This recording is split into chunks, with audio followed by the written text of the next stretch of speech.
It was a walk-off winner yesterday for Paven Parks and the Evansville Otters, and today the Otters have a chance to do something they have not been able to do all season long. That's take a series off the best team in the Frontier League, the Washington Wild Things. Greetings and salutations, everybody.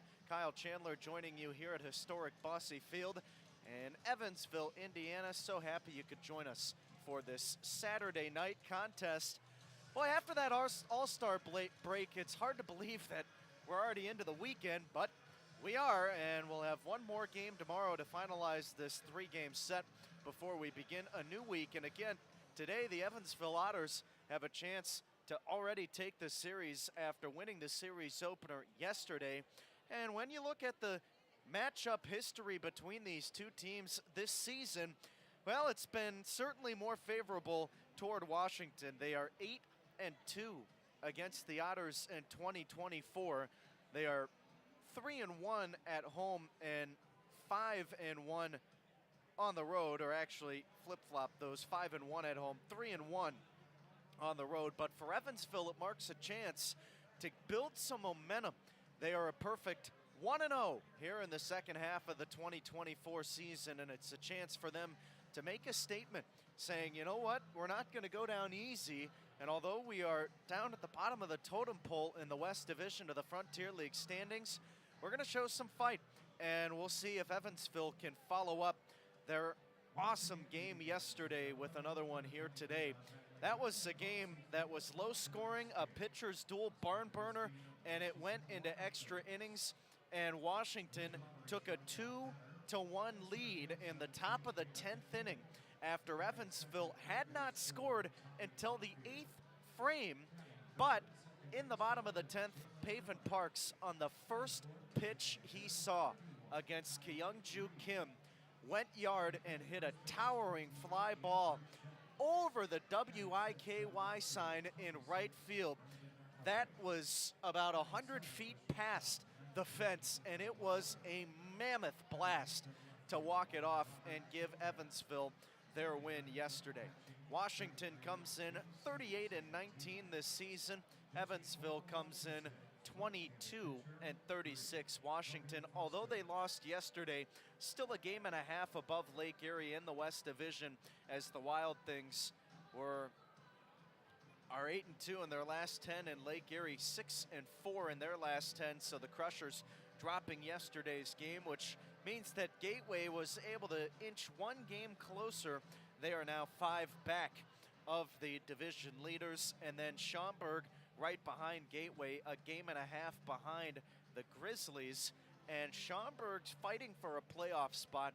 Right now, they're the most realistic team that if there is going to be an overtake of that third place spot, well, most likely it will be the Boomers. But Schaumburg only 5-5 in their last 10 games, so they've been struggling in the recent times dating back before the All-Star break, and they also lost yesterday as well. We'll go through the starting lineups first for the visiting Washington Wild Things. They are led by manager Tom Vaith.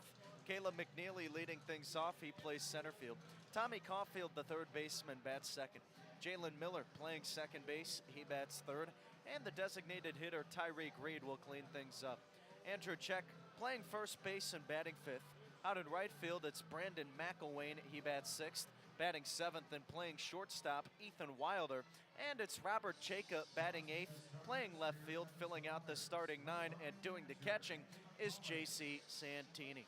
Braden Scott on the rubber for Evansville here tonight, and the Southpaw is 1-8 this season. This is his 13th appearance, also a baker's dozen worth of starts, including the game tonight. 70 1/3 prior innings with a 4.48 ERA. Let's flip the book over and take a look at the Evansville Otters. They are led by manager Andy McCauley. Leading it off, the second baseman Delvin Zinn. Following him, the designated hitter David Mendham. Batting third and playing center field, Alec Oland. And playing first base, cleaning things up, Dakota Phillips. The shortstop, Paven Parks, bats fifth. Batting sixth and playing left field, Randy Bednar. Mason White gets the start in right. He will bat seventh. Doing the catching and batting 8th is Justin Felix. And filling out the starting 9, batting 9th, and playing 3rd base, it is Alex Adams. 83 degrees, cloudy skies, but another cooler day. And upon returning from the All-Star break, we have seen that now 2 days in a row. So maybe the weather starting to calm down a little bit. Our American flag with a steady breeze out to right field. We're going to take a step aside here on Flow Sports and the Otters Digital Network. We'll head to the national anthem, and when we come back, we'll have first pitch coming your way. Don't go anywhere. We'll be back after this.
It's that time of the day again. Otters baseball coming your way here on Flow Sports and the Otters Digital Network. So happy you could join us. Kyle Chandler with you for this Saturday night contest between the Evansville Otters and the Washington Wild Things. Ballpark dimensions here at Bosse Field in Evansville, Indiana. 315 to the right and left field lines. Out into the power alleys and left and right center marking 375, and it is 400 toward dead center.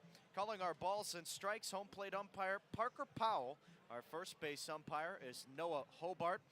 And out at third, it is Kevin Furman. That's your umpiring crew. On the rubber for Evansville, left-hander Braden Scott, making his 13th appearance, all in starts this year. Scott, 1-8, 70 and a thirds prior innings with a 4.48 ERA.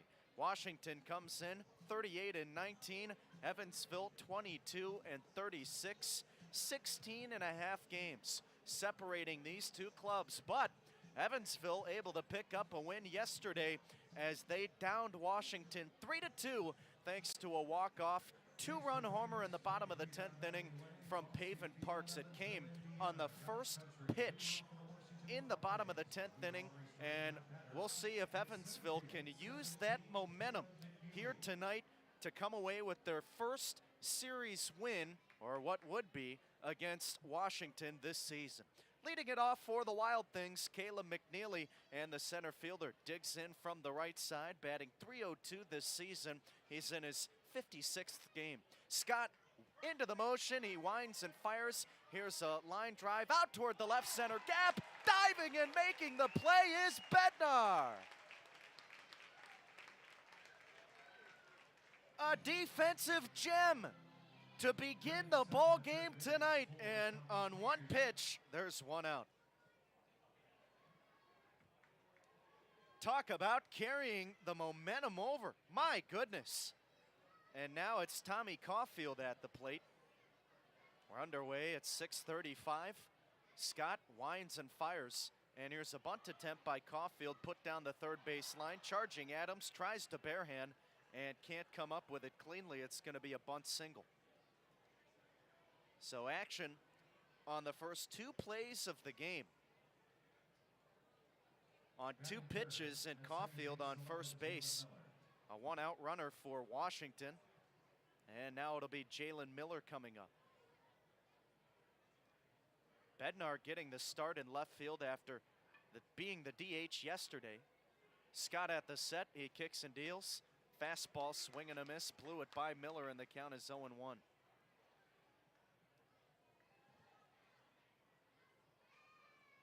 Not missing a beat in his return to left field from the All-Star break. The pitch, and it's at the knees, called a strike. Quickly 0-2 now for Miller.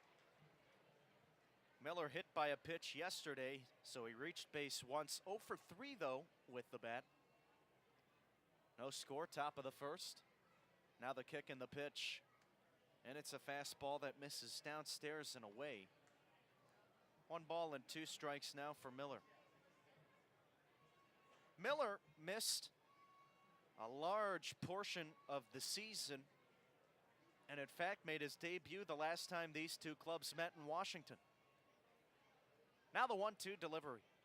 Grounder hit back over the middle, and this will get through past the second base bag into center field. It's a base hit for Miller. Up to second base, Caulfield, and it's first and second now. That came on a 1-2 count. And coming to the plate now, Tyreek Reed.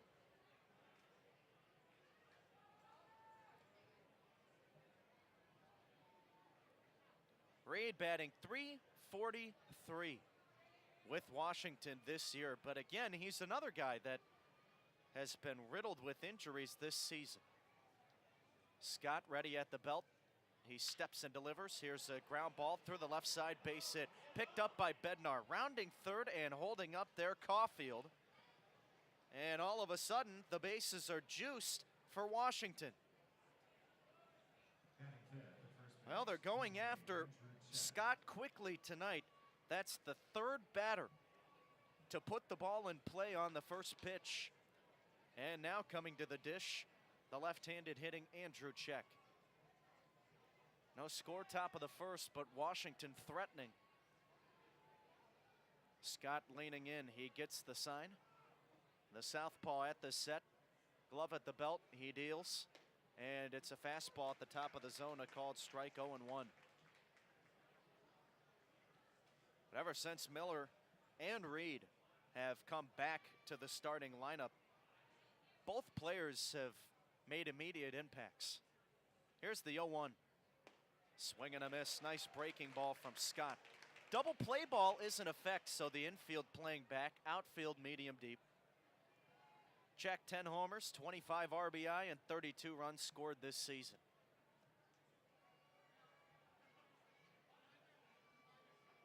Scott ready.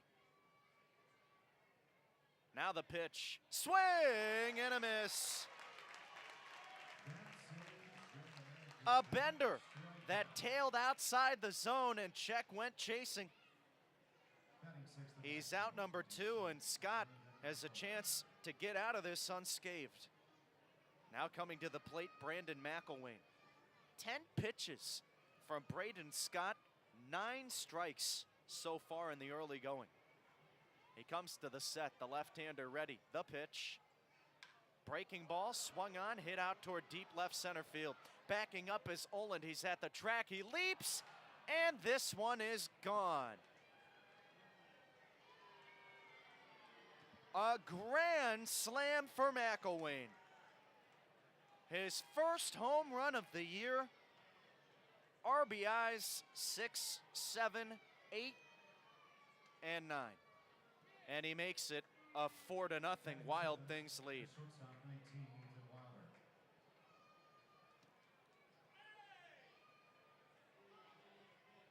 So Evansville in an early hole, and that's one that stings.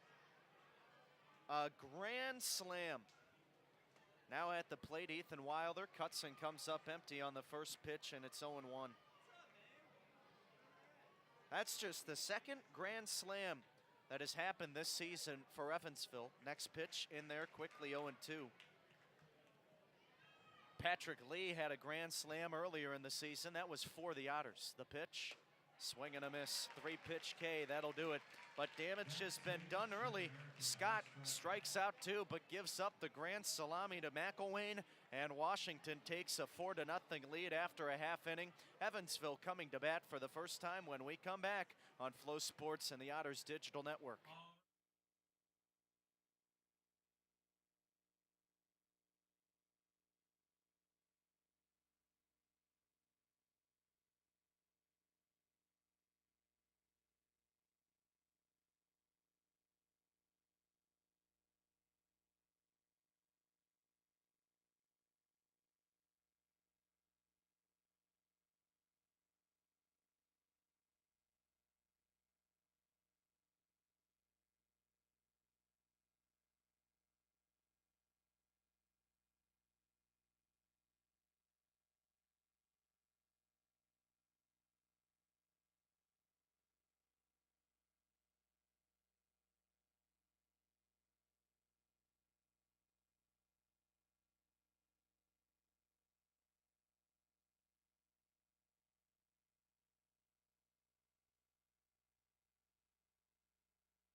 Bottom of the first inning, and a grand slam puts Washington ahead. Early in this one, they lead at 4-0 over Evansville. Due up for the Otters, Delvin Zinn, David Mendham, and Alec Olin. Kobe Foster, the southpaw, will pitch for Washington as the starter tonight. He's 5-1 this season. This is his 12th appearance, all in the starting role, 68 2/3 innings, a 3.01 ERA. He's ready, into the wind, he kicks and deals, and Zinn takes a strike at the knees, and the count is 0-1. Foster, a guy that ranks in the top 10 in a lot of statistical categories, pitching-wise, this year. Here's the 0-1 pitch, and it misses a little bit low. A ball and a strike now for Zinn. He is 5th in ERA, just outside the top 10 in wins in the Frontier League. Into the motion, Foster kicks and deals. And the 1-1 is a fastball that touches the outside black. 1 ball and 2 strikes now. Foster also 5th in strikeouts, so he's a guy to rack up a lot of Ks. A long lean in, 1 second on the pitch clock, gets it off, and it's a breaking ball that misses outside. 2-2 now for Zinn. Delvin batting .299 this year, 1 homer, 5 RBI, and 12 runs scored. Here comes the 2-2 delivery. Fastball, smoke back up the middle, off the glove of Foster, and this ricochets past Wilder at short. Taking a turn and dropping the anchor at first is Zinn, and it's a leadoff single for Evansville. That ball was scorched off the bat of Zinn, and Foster's lucky it only hit him in the glove. So a good response after allowing the grand slam in the top of the first inning, as Evansville able to garner an immediate base runner. And now coming to the plate, David Mendham. Lefty on lefty battle. At the set, Foster deals, and the first pitch is lifted the opposite way, out of play, the count 0-1. Mendham batting .327 this year. 3 homers, 29 RBI. A .901 OPS.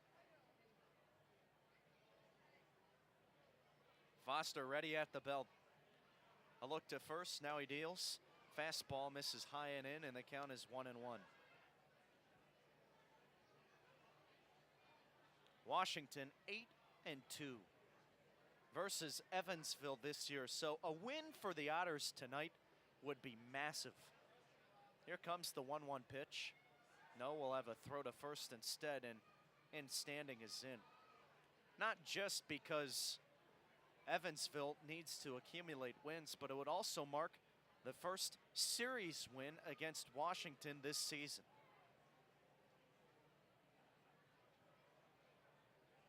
Here's the pitch to Mendham. Swing and a miss, was behind on a fastball, and the count is 1-2. Washington leads it 4-0, and we're in the bottom of the first. That grand slam in the opening frame coming off the bat of Brandon McElwain. Foster ready now at the set. He offers a throw to first, and back in safely is in. Washington has swept Evansville in 2 series already this year. Well, they can't do that this series with Evansville picking up the series opening win yesterday. Now the 1-2. And Mendham rifles it back to the screen foul. We'll try it again. How incredible would it be to see Evansville pull the old Uno reverse card and give Washington a bit of a taste of their own medicine? Foster at the set, the pitch, breaking ball high, and Santini thought about going back to first, but only a pump fake. It was a big secondary lead for Delvin Zinn, but he got back to first. So a 2-2 count now for David. Was 1 for 3 yesterday, a double, a walk, and a strikeout. Now the 2-2. Fastball inside, and it hits him.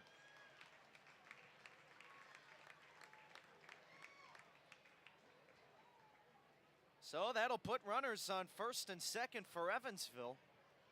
Now coming to the plate, right-handed hitting Alec Oland. Batting third, the center fielder, number 20, Alec Oland. You don't need to get all runs back this inning, but if you could get at least the 2 guys that are on base now to come home and score, you could pull yourself right back into the ball game. A throw to first, and the ball is thrown away. Check wasn't at the bag, and this will go all the way to the warning track down by the right side. Zinn rounding third, he will score, and Mendham cruises into third standing. A colossal disaster here in the first for Foster. I don't know what he was thinking, trying to pick off Mendham at first, because Check was a country mile away from the bag. And now there's a runner on third, nobody out, 4-1 game. The wind and the pitch to Olin, ground ball back to the mound, and it's fielded by Foster. They have Mendham in a rundown. Mendham trying to get back to the third base bag. The throw to Caulfield, he applies the tag, and that's the first out. A lot of events happening quickly. So the lead runner is out on the 1-5 fielder's choice.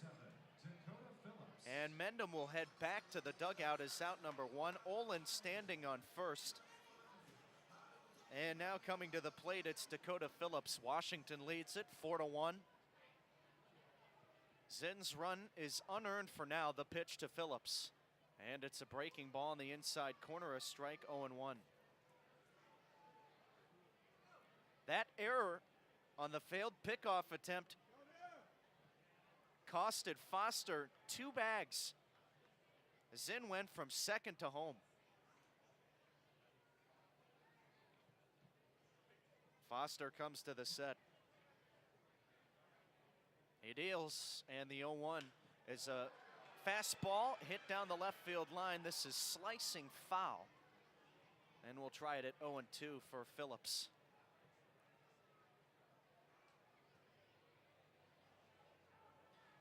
Well, Dakota, 1 hit away from moving up to a tie for third in all-time hits in a career with the Evansville Otters.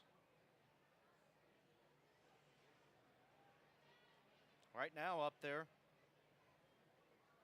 it is Nick Baylog, 275, Phillips at 274. Here comes the 0-2. This is swung on, lifted in the air, down by the left field line. Giving chase is Chayka, and he will make the catch just before crossing the white chalk, and he's able to set down Phillips. There's 2 outs in the inning. Well, he won't be able to pick up career hit with Evansville, 275 this at-bat. A runner on first base and coming to the plate, Pavin Parks. Saw Pavin in the gym today. As you can imagine, all smiles on his face after what he was able to do in yesterday's contest. Foster kicks and deals. And here's a tapper back to the Otters' first base dugout. Ricochets off the railing and kicks down the first base side, picked up by the ball boy, and the count is 0-1. Washington leads it 4-1. Again, that run unearned that Foster gave up, but it was his own fault. He will step off, a lazy throw to first, back in standing Oland. Parks also had a double to go along with that walk-off 2-run homer yesterday. So he finished the night 2 for 4 at the plate, 2 runs scored.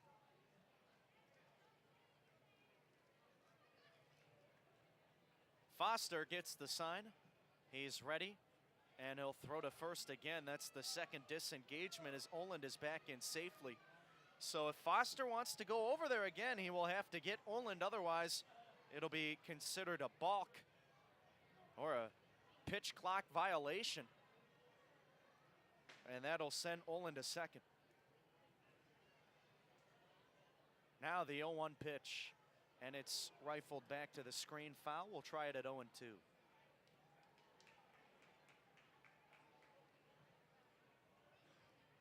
Feels a little odd to say that we're in the weekend series because we just got done with a break during the Midsummer Classic, but Evansville finalizing things with Washington for the season tomorrow. We have time called, and our home plate umpire, Parker Powell, will mix it up with the other 2 umpires, Kevin Furman and Noah Hobart. What's going on here? Now the umpires coming off the field, and the only one remaining on the field is the first base ump, Noah Hobart.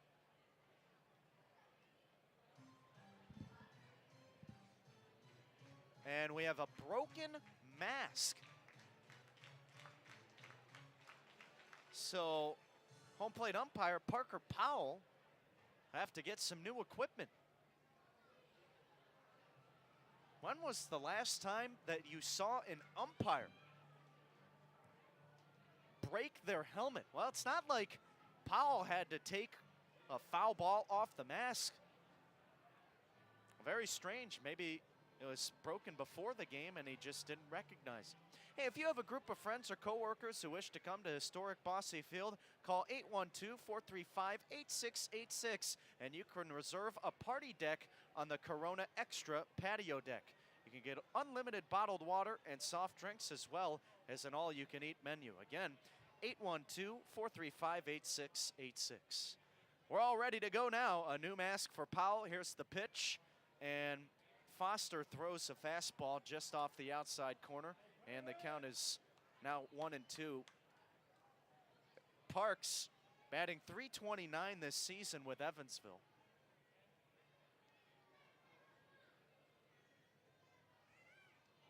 The left-hander ready. He deals, and the 1-2 is a breaking ball cut on and missed. That'll do it here in the first inning. Well, it seems like Evansville had a chance for more, but they'll have to settle for the one unearned run on the failed pickoff attempt. Zinn scores, Washington leads it 4-1, and we're heading to inning number 2 on Flow Sports and the Otters Digital Network.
We're in the away second, and it's Robert Chayka at the plate, fouls the first pitch away, and we'll try it with an 0-1 count. Washington leads Evansville by a score of 4-1. Braden Scott winds and fires, and the southpaw tosses in a heater at the knees, a strike, and it's quickly 0-2. 7 men to come to the plate, a grand slam for Washington to do all the scoring. Here's the 0-2. Fastball misses upstairs. A ball and 2 strikes now for Chayka. That grand slam coming from Brandon McElwain. He's had an incredible start with Washington this year. The 1-2. Fastball upstairs again. McElwain has only played in 12 prior games to this one, but just another guy to make an immediate impact with this club. Now the 2-2. And this is swung on, launched in the air to left. Coming toward the line is Bednar. He will make the catch about 20 feet away from the white chalk to retire Chayka, and there's 1 gone. So that'll bring up J.C. Santini to the plate. 99th and catching 33, J.C. And the question looms, how will Scott respond after a rocky first inning? We got the first guy out with some defensive help. Bednar made a diving play. He winds and fires the first pitch home to the catcher, and Santini takes a fastball outside. The count is 1-0. Out of the 9 batters that Scott has now seen, that's just the first time he's thrown a first pitch ball. Here's a breaking ball, misses inside, quickly 2-0. Parker Brahms had a rocky start in the first inning yesterday as the Evansville starter gave up a run. Now the 2-0 pitch.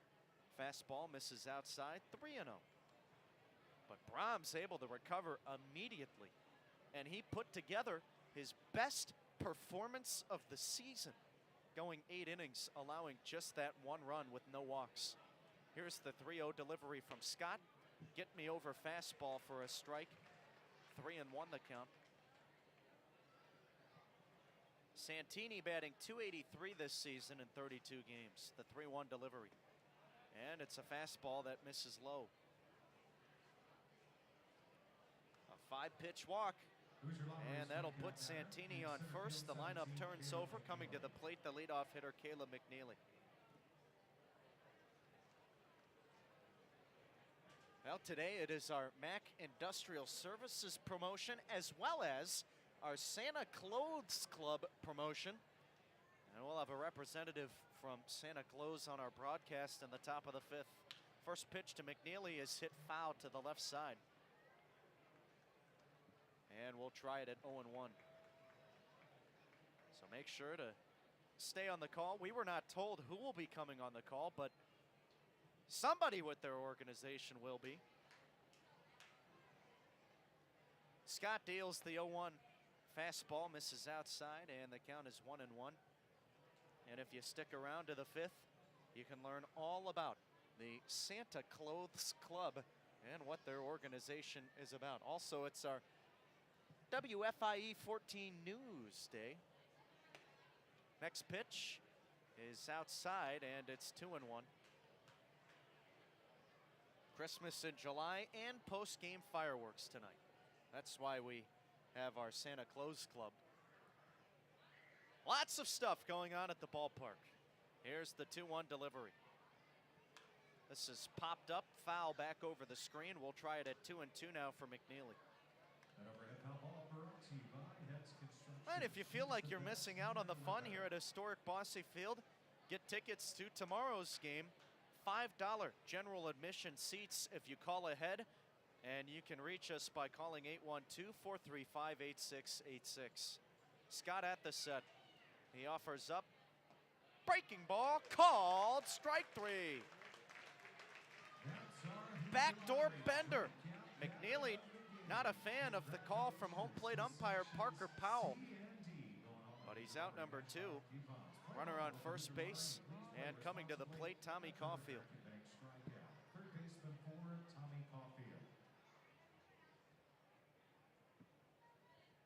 Washington leads Evansville 4-1. We're in the second. Here's the pitch from Scott. And it's a breaking ball outside. The count is 1-0.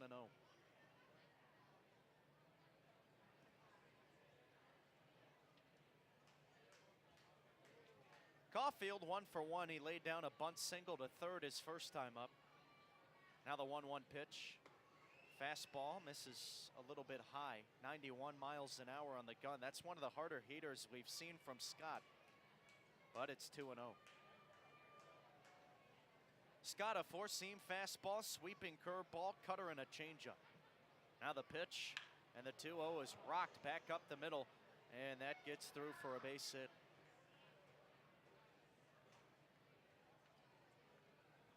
Second baseman, 11. So for the second inning in a row to begin the night, Washington has accumulated multiple base runners. First and second now. There are 2 outs in the inning, and it's Jalen Miller coming to the plate. Washington ahead 4-1, and this offense, which was rather quiet yesterday, coming out guns a-blazing today. Lefty on righty battle. Here's the first pitch, and this is swung on, hit into the air, shallow left. Charging in Bednar, a long run, and it's Parks to call him off. Makes the over-the-shoulder grab, backing up into left field, and that'll do it in the top of the second. Scott evades trouble. Washington leads Evansville 4-1. We'll be back on Flow Sports and the Otters Digital Network. Otters fans, it's time for the Hoosier Lottery's jackpot toss. Our Otter bells will release Hoosier Lottery beach balls into the crowd. Pass the balls through the crowd, and when the music stops, everyone 18 or older holding a ball will win a $30 Hoosier Lottery prize pack. Are you ready? Launch!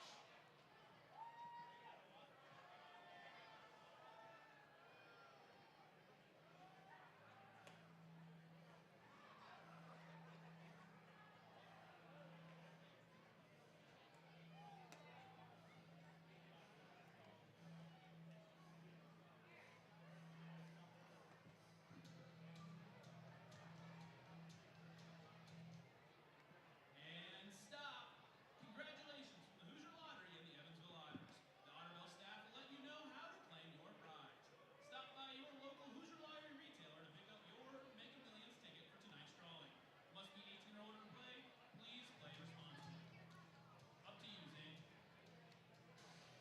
Thanks, Lucas. It's time to see who gets to upgrade to the Ashley Furniture Home Store. Best seats in the house. Our lucky winner gets to spend the rest of the game with the best seats in the house. And so I say congratulations to Frank Carroll. Frank Carroll, tonight's winner of the Ashley Furniture Home Store. Best seats in the house. Make your way on down and enjoy the view for the rest of the game with your feet kicked up. The best seats in the house also means you have the best view. The Heritage Video Board and Otter Vision. Follow along with all the video board action and be sure to Randy Bednar leading it off for Evansville. We're in the bottom of the second inning, and Kobe Foster back on the rubber. He gave up 1 run in the first frame. Washington with a 4-0 lead, or rather 4-1 lead, and Foster gave up that run on a failed pickoff attempt, which allowed Delvin Zinn to go from second to home. The left-hander leans in, gets the sign, into the wind, his first pitch, and it's a breaking ball, drops in for a strike. The count 0-1 to Bednar. Randy working on a 7-game hit streak, batting .264 on the year. This is his 54th game. Now the 0-1 pitch. Breaking ball, swing and a miss, and it's 0-2. 19 pitches, 13 strikes for Foster. He was a 2024 All-Star this year.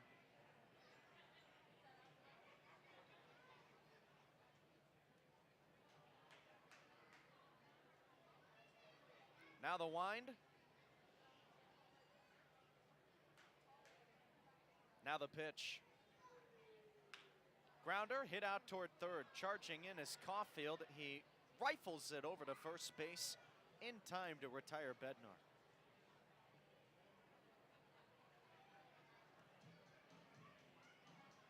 Base is empty, and stepping to the plate, Mason White. Washington with a 4-1 lead. We're in the home second.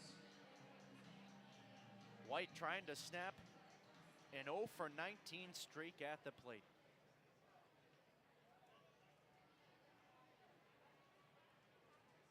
The left-hander deals, and the left-handed hitting right fielder takes a strike, 0-1. That average has dipped from over 350 to 281 for White. Here comes the 0-1 pitch.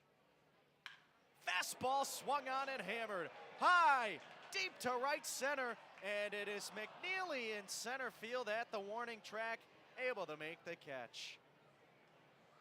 That was some loud contact.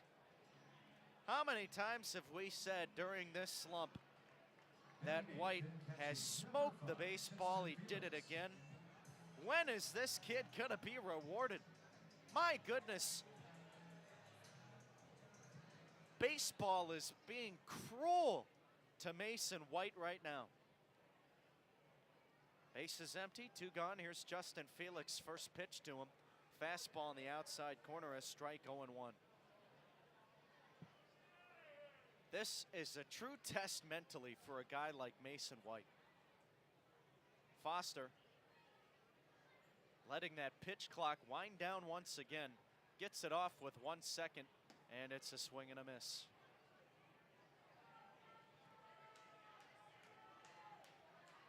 It is so tough when you know that you are piecing balls up. It's not every at-bat, but it's enough to be noticeable for White. And he just cannot find a base hit. Here comes the 0-2. Fastball popped up on the infield right side. Ranging over, check, crosses the white chalk and foul ground. Makes the catch, a 1-2-3 inning for Foster, and we'll take it to the third on Flow Sports and the Otters Digital Network. Washington 4, Evansville 1.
Top of the third inning, and it's Tyreek Reed leading it off for Washington. They lead it 4-1 over Evansville. Braden Scott, the left-hander, back on the rubber. 33 pitches tonight, and he throws the first one a little bit low, a breaking ball. And the count is 1-0 for Reed. Middle third of this Wild Thing sorter due up. On deck, Andrew Check. In the hole, Brandon McElwain. Scott winds and fires. This is lifted in the air the opposite way. Out of play. We'll try it at 1-1 for the right-handed hitting Reed. Reed singled his first time at the plate, later scored off the grand slam from Brandon McElwain. Now the wind, now the pitch. Breaking ball, a check swing. He went too far around, says Noah Hobart. And the count is 1-2. Reed in the month of July has been a menace with the bat. 9 games played entering today, a .300 average, 18 for 36.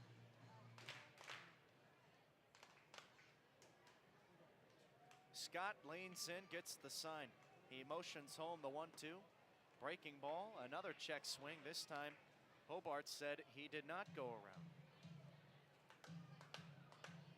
Reed on the season batting .343. Came off the DL during the Washington 9-game homestand before the break. Here's a soft line drive towards shallow center. This is going to drop for a base hit. Reed might have broken his bat. Sounded like that lumber may have cracked. Let's see what the bat boy thinks of. Well, he's taking a look. Running back to the Washington dugout. Couldn't get a read on him. Well, now coming to the plate, Andrew Check. The third inning in a row with Washington garnering a base runner. Lefty on lefty battle. Scott at the set, the pitch. Breaking ball, and it misses just a hair outside. The count is 1-0. 39 total pitches for the southpaw. 25 strikes. He's ready. He deals. And the 1-0 is a fastball. Again, just a smidge outside. 2 balls and no strikes. Check 0 for 1. He struck out swinging his first time up. Scott has 3 strikeouts tonight, but he's also given up 6 base hits. Here comes the 2-0 pitch. Breaking ball, waved at, missed.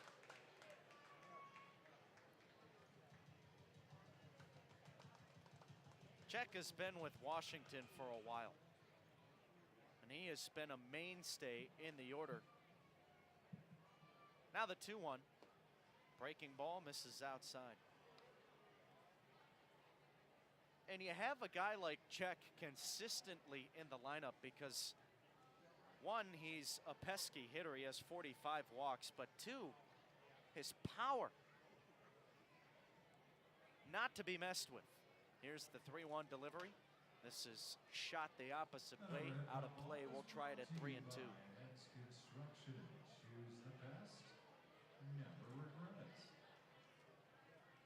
Check played 5 collegiate seasons at Walsh University, a Division II school in Ohio.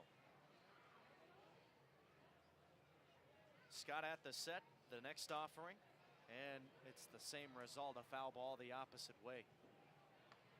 So another 3-2 pitch coming. And 2021, Check had 17 homers, 47 RBI for the Cavaliers. Now the payoff pitch. Here's a soft line drive into shallow center. It's going to drop for a base hit.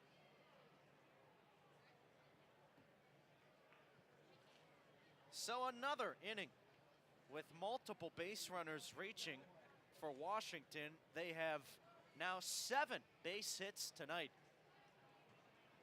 And there is yet to be an out recorded here in the third.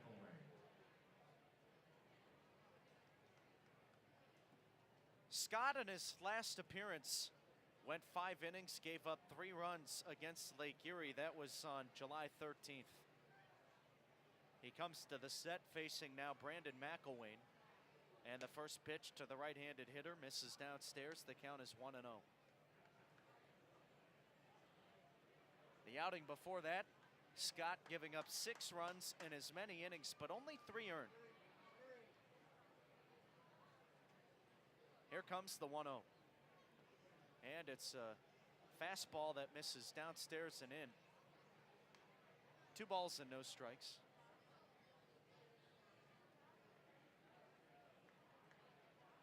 That ERA for Scott has slowly been creeping up throughout the last few appearances. He's ready with the 2-0. Here it comes. Breaking ball, and he found the back door for a strike. It's now 2-1 for McElwain. The last really good start that we saw from Scott was back on June 27th against Joliet. Went 7 innings, giving up just a run. Glove at the belt. Now the kick and the pitch. Breaking ball and a beauty, swing and a miss. 2-2 now for McElwain. Scott has put together many good starts this year for Evansville, but there have been some starts where either he's been asked to go for too long or he's given up many runs. The 2-2. And this is sliced foul toward the right side, out of play. We'll try it again. Sergeant Sunshine starting to make an appearance. Still mostly cloudy skies. Some shadows in the outfield. And a steady breeze of our American flag out toward right field. 82 degrees here in Evansville tonight. Here comes the 2-2 pitch from Scott. Fastball misses outside, and the count is now full.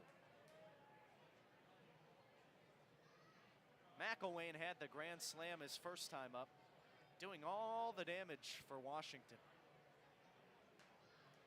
They lead it 4-1.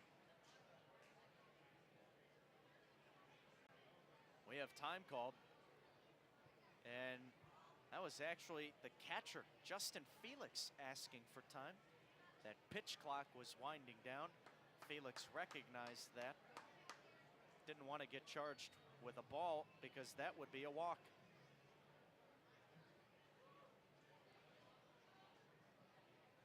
Now the set. Here's the payoff pitch.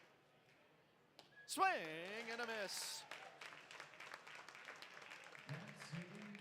McElwain out number one. Runners on first and second base. We're in the third, and coming to the plate now, Ethan Wilder.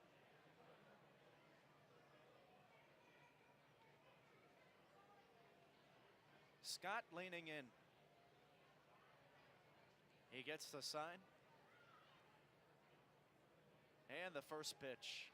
Breaking ball misses inside, and the count is 1-0. Well, again, we have our Santa Clothes Club, one of our many sponsors tonight at the ballpark, and one of their representatives coming up in the top of the fifth inning. So stay tuned. They will be on joining us here in the booth. Now the 1-0 pitch, and it's lifted the opposite way, out of play. I have a dire question that I am so excited to ask.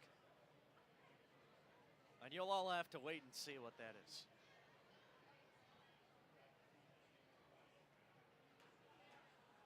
The left-hander at the set, the pitch, and it's sliced back to the screen, foul. We'll try it at 1-2 now for Wilder. Wilder had the night off yesterday. Didn't see action in the series opener, but he is working on an 8-game hit streak, which goes back to before the All-Star break. Now the 1-2.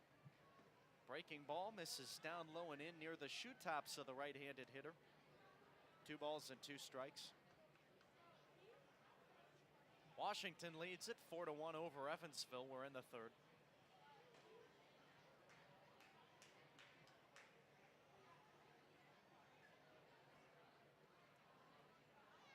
Scott ready. He deals. Fastball just a little bit inside. Close pitch, but a good layoff from Wilder, and now it's a 3-2 count for the third batter in a row. Scott has had to throw a lot of pitches this inning. Ready at the belt. He offers up the 3-2. Both runners go. Fastball inside. Throw to the bag. Doesn't matter, as it was ball 4. Was a good throw from Felix, but now the bases are loaded once again for Washington here tonight. That's the second walk issued by Scott. Had one in the second inning as well. Again, he has had to throw a lot of pitches. Now coming to the plate, Robert Chayka. He comes to the set. The pitch. Breaking ball, misses inside, and the count is 1-0. Scott has done a majority of his work with Felix as his battery partner.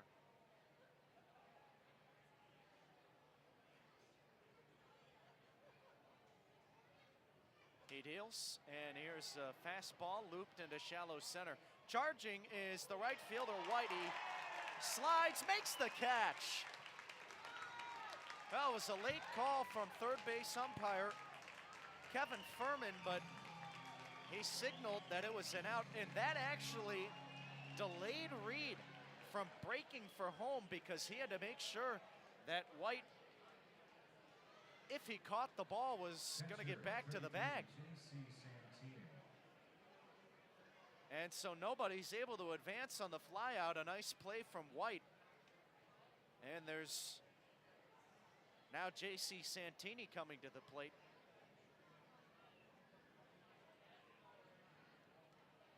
Bases jammed. There are 2 outs here in this third inning. The pitch, breaking ball in there for strike 1.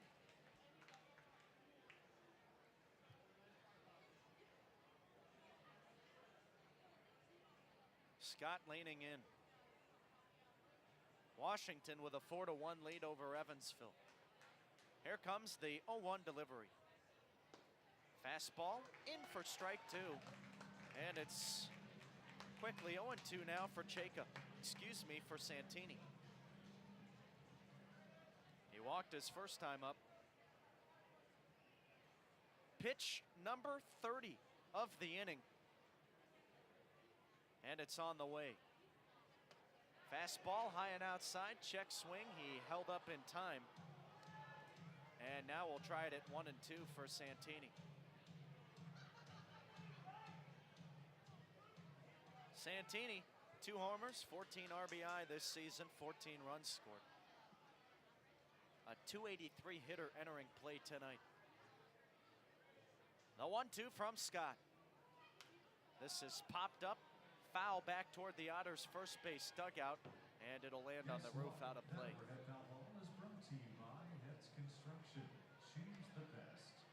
Hey, you can actually get on the roof at Bosse Field. The press box used to be on the roof. That was back before the renovation in the 70s, but I've been up there once or twice. It's a cool place up there. Now the 1-2. Here's a line drive out towards center field, and making the catch is Olin. The side is retired. No damage done, and Scott able to get his neck out of the woods as he strands the bases loaded. Washington 4, Evansville 1. We'll take it to the home third on Flow Sports and the Otters Digital Network.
Alex Adams leading it off here for Evansville in the home third, and it is Kobe Foster on the mound. The left-hander winds and fires a strike. Adams showed bunt, pulled back, and the count is 0-1. 9-1-2 in the order for Evansville. They trail Washington 4-1. Here comes the next delivery from Foster. And it misses below the knees, taken for a ball. It's 1-1. Adams signed earlier this month, back on July 2nd. That was in the series against Joliet while the Otters were on the road. Now the 1-1 pitch. Fastball misses low. But Adams has only played in 5 prior games to this one. Foster takes a breath into the motion. His 2-1 pitch. Fastball line back to the screen, and the count is 2-2. Adams, to our knowledge, hasn't been hurt, just hasn't really gotten many opportunities. Was 3 for 10, playing in 3 games of the 6 during the Otters' last road stint, the 2-2. Breaking ball, and it misses outside, maybe a smidge high. Now the count is full.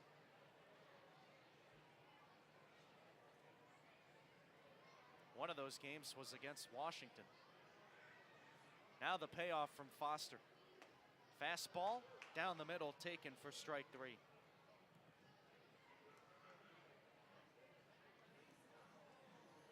Edward Jones. So here comes Delphin Sin, the leadoff hitter.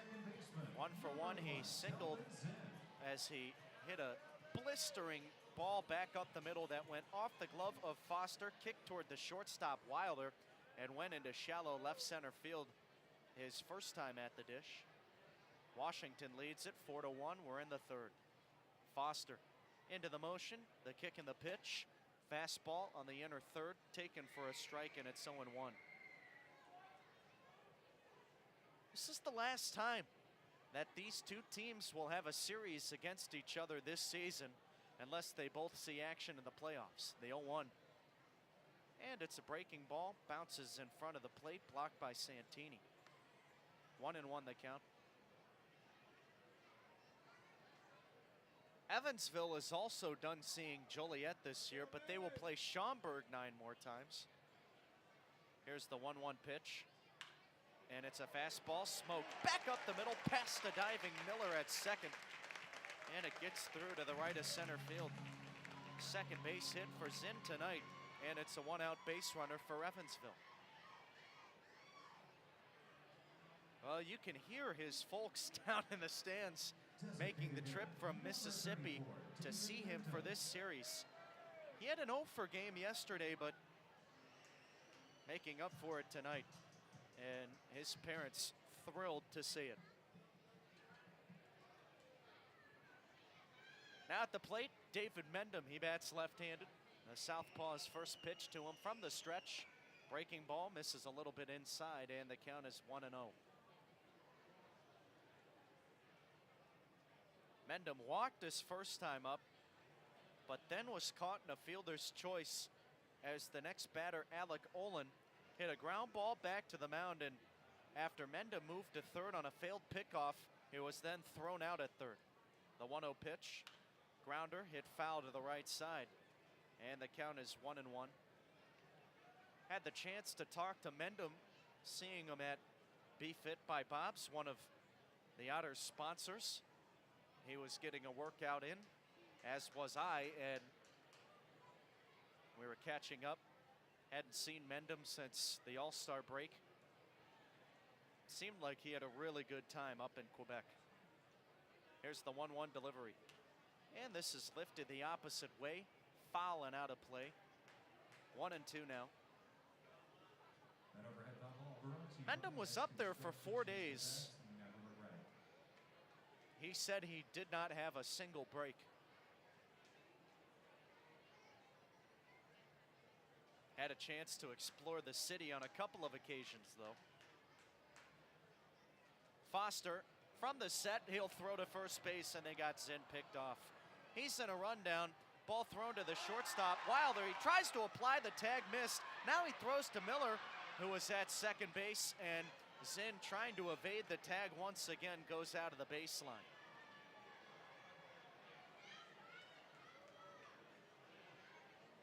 So Zinn picked off, and just like that, the one-out base runner erased. There are 2 outs now here in this third inning. The base is empty, and the count is 1-2 for Mendham. Mendham said that the city of Quebec is a really unique city, very cool. The 1-2, breaking ball misses outside.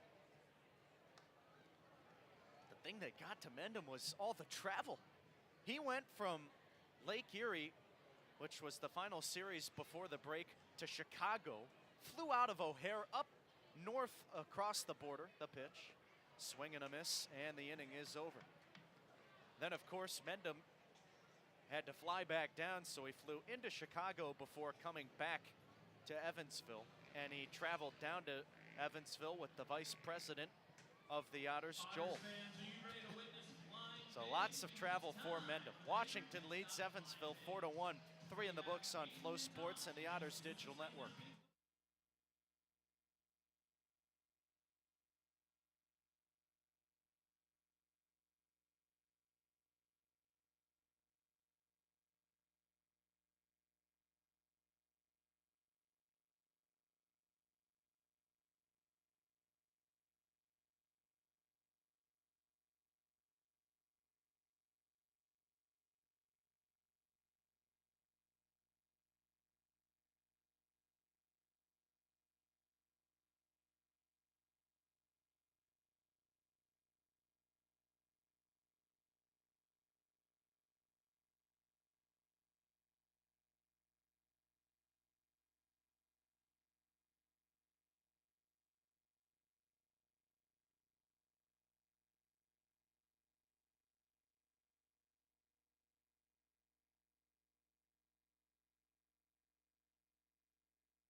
Braden Scott back on the mound. He will face the top of this Washington order, beginning with Caleb McNeely.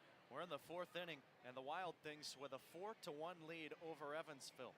The southpaw gets the sign into the wind. Here's his first pitch.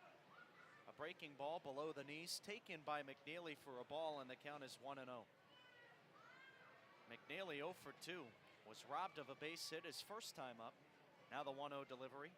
Breaking ball finds the back door for a strike, 1-1. And he struck out looking in the second. Scott ready. Into the motion. Here's the 1-1. Breaking ball misses outside. Washington, 4 runs on 7 hits with an error. That's compared to the Otters, 1 run on 2 hits, no errors. Here's the 2-1. Breaking ball misses inside, 3 balls and a strike. Well, look, it was a great pitching performance from Parker Brahms and company yesterday for Evansville. It's hard to follow that up. The 3-1, swing and a miss, especially when you are going up against a club like Washington, who in the month of July has hit the lights out of the ball. A .302 team average coming into tonight's contest. Now the payoff from Scott, and this is lifted back over the screen, out of play. We'll try it again.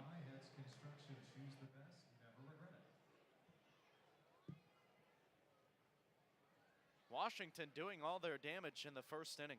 A grand slam from Brandon McElwain. Now the wind, now the pitch. Swing and a miss.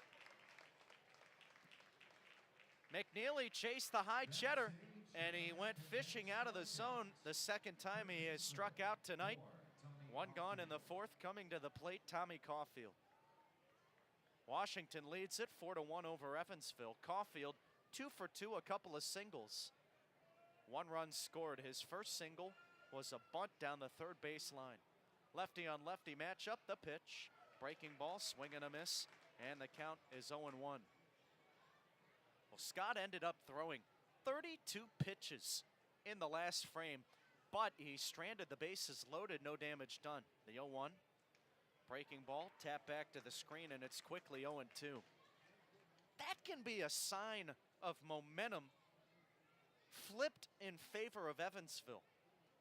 Now, offensively, they didn't find the scoreboard in the home third, but that's a huge mark of confidence for Scott on the mound. He deals the 0-2.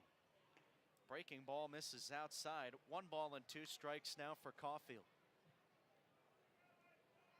Think about it. The first time you had the bases loaded, you give up a grand slam. The next time you have the bases loaded, you strand all runners. Here comes the 1-2. And this is sent foul the opposite way. We'll try it again for the left-handed hitting third baseman.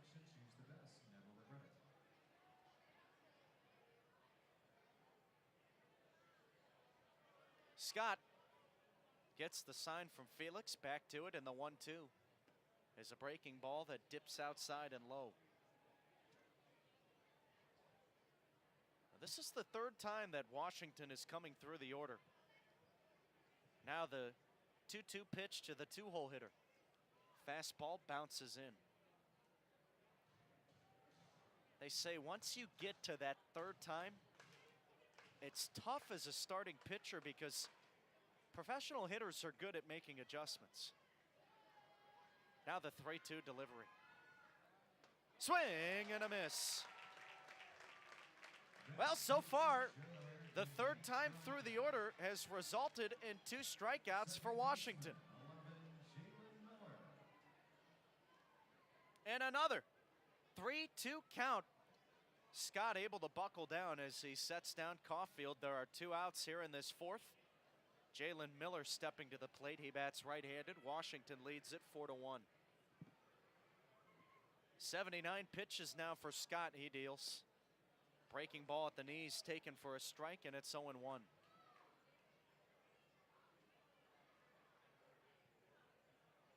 Scott back into the wind.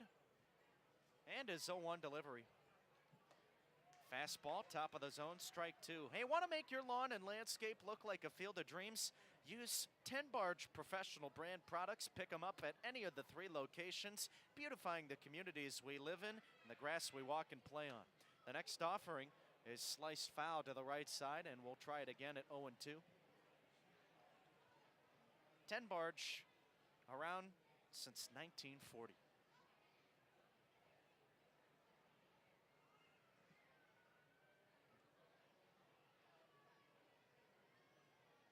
Scott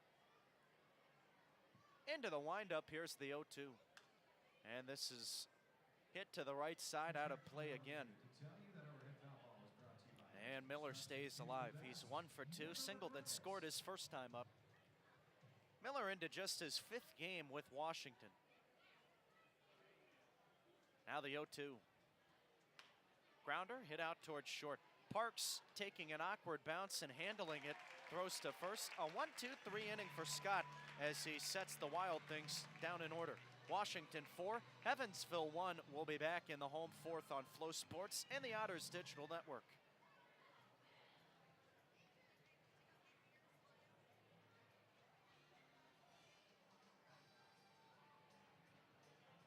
It's time to show us your best smiles for the Paramount Dental Smile Cam. Over 300,000 members trust Paramount Dental because it's based right here in the Hoosier state of Indiana. Paramount Dental has been ensuring smiles for more than 37 years. Keep on smiling with Paramount Dental.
Start of the order due up for Evansville. We're in the home fourth. Alec Olin, Dakota Phillips, and Pavin Parks coming to the plate. And they will all face Kobe Foster, who is out on the rubber, the left-hander. Working from the windup, first pitch on the way, and Olin with his yellow wood bat takes outside. The count is 1-0. I love that wood bat. How often do you see yellow wood? Here comes the 1-0. And it drops in for a strike. Not sure if he spray painted that. I don't know of any trees that produce yellow wood. But it's cool, it's unique. Here's the 1-1. Fastball just off the outside corner. 2 balls and a strike. I'm trying to think. Birch, no. Oak, no. Maple, your traditional, no. Foster offers up the 2-1 pitch. And Olin takes a strike at the top of the zone. And the count is 2-2.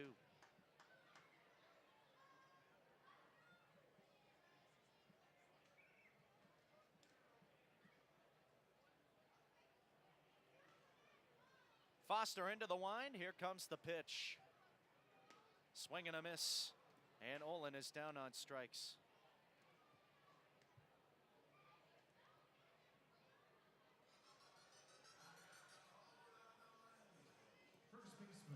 So now coming to the plate, Dakota Phillips.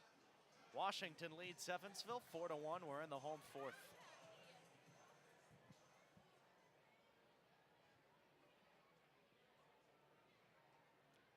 Phillips batting left-handed. He's 0 for 1. Here's the first pitch to him. Breaking ball, swing and a miss, and the count is 0-1. He flew out to left field his first time up. Phillips 1 hit away from getting into a tie for third in the all-time hits in a career with Evansville. Here's the 0-1 pitch from Foster. Breaking ball, hit out to first, and a leaping grab by Check. Robbing a base hit away from Phillips. A great defensive effort, and there are 2 outs here in this fourth inning.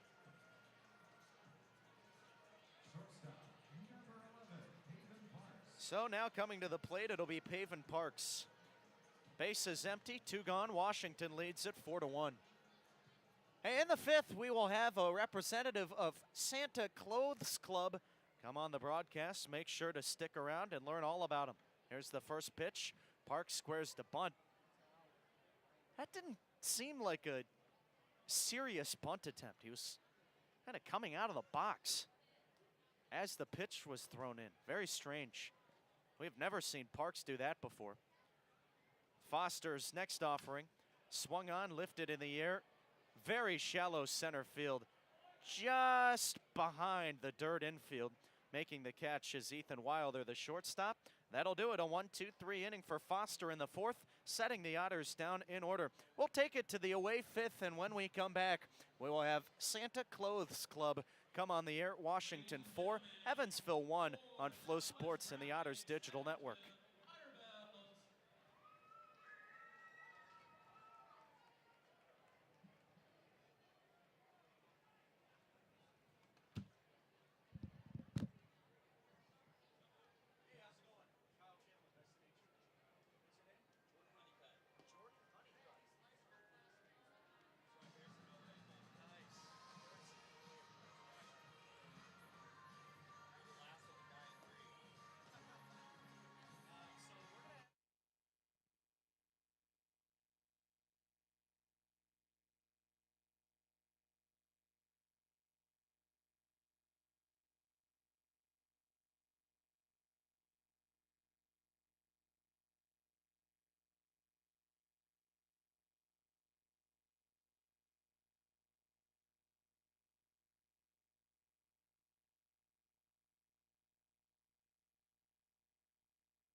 Top of the fifth inning, and it is Braden Scott back on the rubber. He will face Tyreek Reed as the first batter. The southpaw winds and fires a fastball low and inside, and the count is 1-0. Washington leads at 4-1 over Evansville. Joining us on the call is Jordan Honeycutt with Santa Claus Club. Jordan, thanks so much for jumping on the call. Happy to have you. It's a pleasure to be here.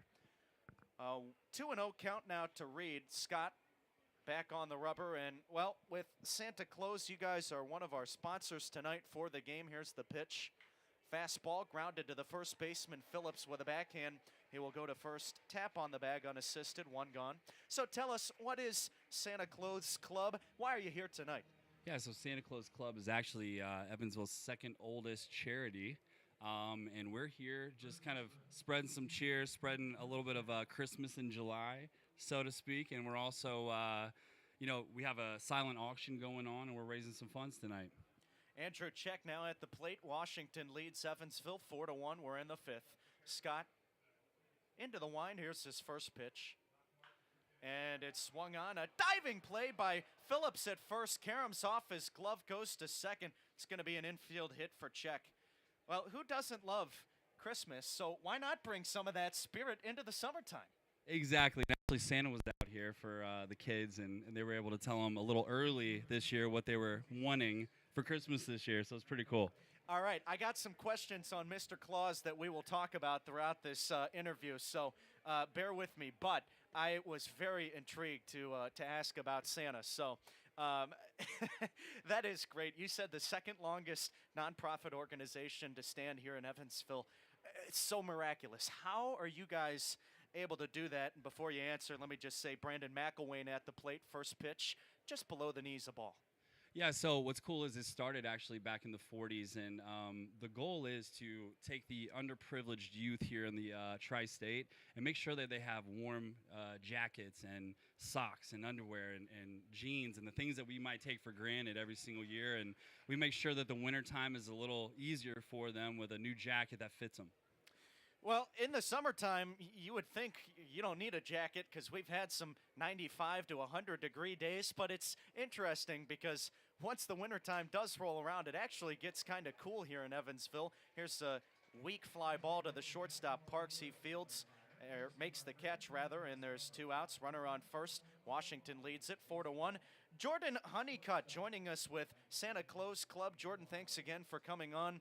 But 1940, was there any implication with what was going on in World War II at the time? Because I know Evansville is actually pretty big into sponsoring a lot of the material for planes and whatnot and other armed forces material during World War II. You're exactly right. As a matter of fact, a lot of businesses that still stand took part in that. And what's really cool is whenever the troops got home, we really were able to start focusing on the kids. And that's whenever it really kind of came to be what it is today. And obviously it's morphed over the years to accommodate the fly ball hit out toward right center field. This is going to drop in for a base hit. Mason White picks it up, throws it back in, and it's a single for Ethan Wilder. Up to third base, Andrew Check. Coming to the plate now, Robert Chayka. Washington leads it 4-1 over Evansville. We're in the fifth. But picking back up, so we we've changed the way that we do things. So it used to be Siegel's uniform was a huge entity downtown. They would provide these boxes full of jackets and shoes and all the things that the kids need. And now we go to Walmart, actually, and the kids get to go a certain time of the year. It's all sponsored through the schools, and the kids that need to go pick up the jackets and all the things that they need for the wintertime, they're able to do so at their own leisure, and it's awesome to see how many kids are affected by this. We actually have 3,500 kids that we put new jackets on them, so it's awesome, man. So Santa Claus Club's been around for a long time, started from really humble roots, and has continued throughout kind of the turn of time, and again, just really proud to be still up and running to be what we are today. A 1-1 count now for Jacob. And Jordan, you said you've been with the organization for a while. Here's a fly ball lifted out toward right center field, ranging over the center fielder, Olin. Well, he makes the catch. The inning is over. You know what, Jordan, can we have you on in the bottom of the fifth as well? Feel like we didn't really get to talk enough about Santa Claus Club. I'd love to stick around. Yeah, absolutely. All right, sounds great. Well, we'll head to a short break. Your score, Washington 4, Evansville 1 on Flow Sports and the Otters Digital Network. Jordan will be joining us once again when we come back in the bottom of the fifth.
Home half of the fifth inning, Randy Bednar leading it off. Washington leads it 4-1 over Evansville.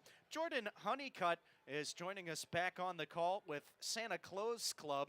Kobe Foster into the wind. The left-hander's first pitch, swing and a miss, and it's 0-1. Well, Jordan, thanks again for joining us on the call here tonight. And one of the things that I wanted to talk to you about is your experience with Santa Claus. You've been in the organization. You've made your way around the block with these guys. Just talk to me and the rest of the audience tuning in tonight what your experience has been like. Yeah, it's been awesome. You know, dealing with the kids in the community is amazing, and it's a chance to give back and make sure that our youth has what they need is unbelievable, and it's awesome. I would do this 100 times over again, and what's great is, and what we're so humble for, is this relationship with the Evansville Otters and everything that the Otters is giving us as a platform to be able to raise money for this. Breaking ball, swing and a miss. Bednar down on 3 pitches, and he's out number 1. Now coming to the plate, Mason White. Washington leads it 4-1 over Evansville. We're in the home fifth. That is great, and you're absolutely right. This has been a long-standing partnership, and the Otters are just as thankful to have you guys on board as you are thankful to have us on board. It's been mutually beneficial for over 20 years now. What does that say to you guys to be able to rely on us, but not only that we can rely on you guys as well? You know, there's nothing like a night at the ballpark. So whenever we can take our charity and apply it to this atmosphere with these people of Evansville, it's a win-win. And hopefully the Otters can find a way to come back and pull out a win for themselves here tonight. At the plate is Mason White, and the 1-0 pitch from Foster in there for a strike to even the count. Well, we saw that you guys had some different jerseys and posters out in the main concourse right before you walk into the actual stadium itself. Talk about what's going on down there. Yeah, we actually have a silent auction going on. Here's a ground ball hit out towards second, backhanded by Miller. He'll throw to first and retire White. Yeah, so silent auction. Got a lot of baseball memorabilia down there. We got signed jerseys, signed. Actually, I'm bidding on something tonight, which is funny because it's usually how that works out. Okay. It's a Mark McGuire signed Sports Illustrated poster, so I'm hoping to win that one myself. Oh, wow. But there's Pete Rose and there's Nolan Ryan. There's all kinds. There's an Ozzie Smith signed jersey. It's just a wonderful thing to have. Lots of high-profile names in there. Absolutely. At the plate, Justin Felix. Washington leads it 4-1. First pitch is fouled back to the screen, and the count is 0-1. Well, the one question that I wanted to ask you here tonight, Jordan, because you guys are the Santa Claus Club, is Santa Claus real? You know what, he is. And actually, he's out here in flip-flops tonight, which is really cool. Wow. Well, he's getting used to the warmer weather down here in Evansville. Not quite as cold up in the North Pole, so he's wearing some different shoes tonight, huh? He's got the shorts on, the flip-flops. He's got a button-up with short sleeves. And also, I think I caught him over there by the Mister staying cool tonight. I love it. I love it. 2-1 count now for Felix. You know, there's the debate as to whether or not Santa Claus is real, and some people just try to spoil the fun. I don't understand it. I've always been a believer in Santa Claus. You know what? He's real. I know him personally, so if anybody needs to have a little confirmation, they can absolutely get a hold of me. Have you ever been to the North Pole? You know what? I can't say. If I told you, I wouldn't be able to talk to you anymore. Oh, that's part of the Santa Claus CIA. You can't spoil that information. Listen, classified. Once you're in, you're in. You know what I mean?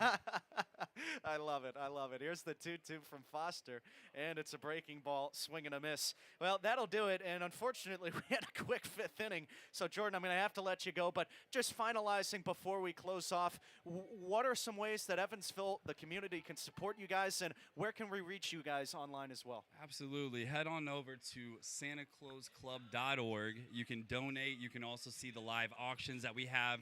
This is one of multiple different auctions that we have with so much good memorabilia. And also follow us on Instagram and Facebook. We're going to keep you guys up to date on what's going on in the community. If you want to get involved, give back, this is the best organization to give back to the youth and the children of the tri-state, and we make sure that they're staying warm in the wintertime. So it takes the summer efforts to be able to do that. Jordan, thanks so much for having us on, or for joining on the call today. Santa Claus Club, make sure to check them out. Evansville trailing Washington 4-1 after 5. We'll take it to inning number 6 on Flow Sports and the Otters Digital Network.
Braden Scott back on the rubber. We're in the 6th inning, and it is Washington 4, Evansville 1 on Flow Sports and the Otters Digital Network. Kyle Chandler with you. We just got done speaking with Jordan Honeycutt of Santa Claus Club. Here's the first pitch from Scott.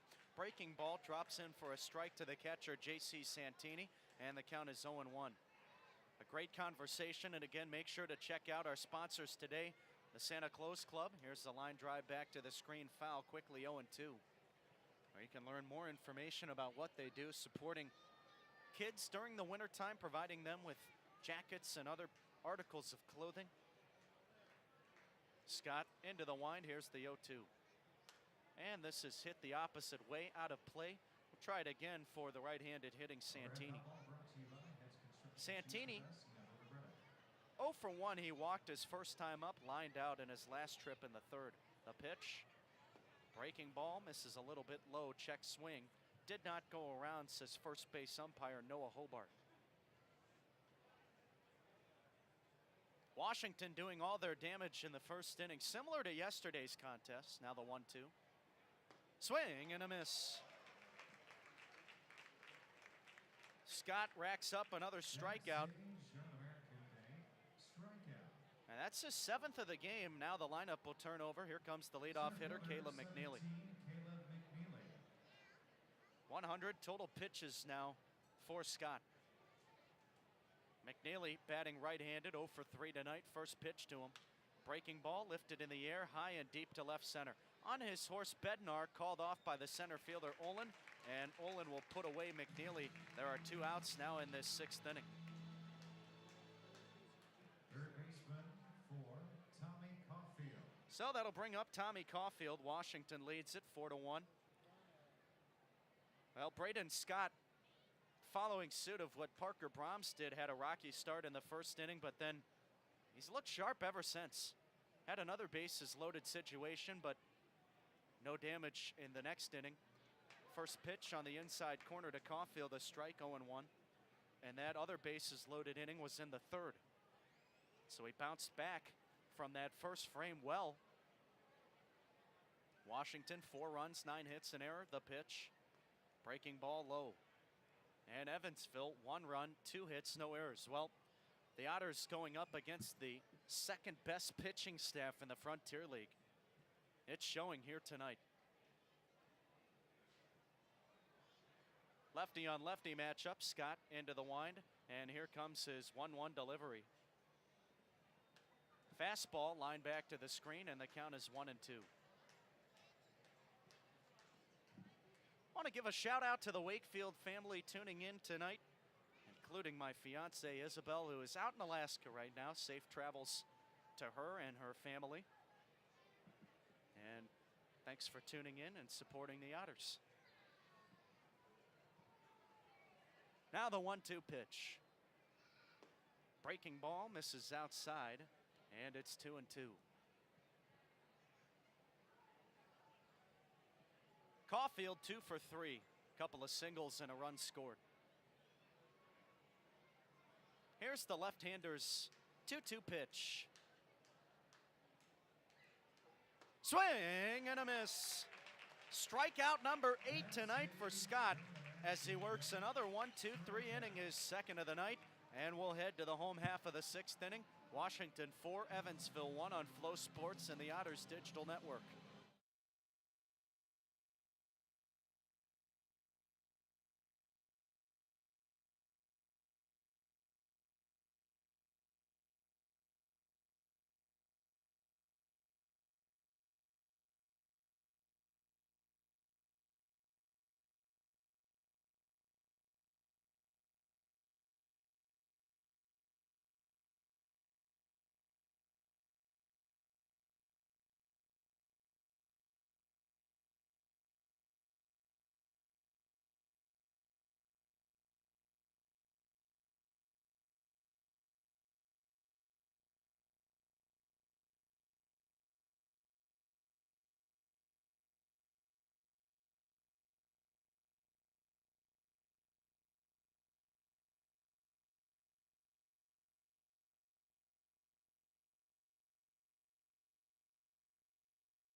Alex Adams, Delvin Zinn, David Mendham due up for Evansville here in the home 6th.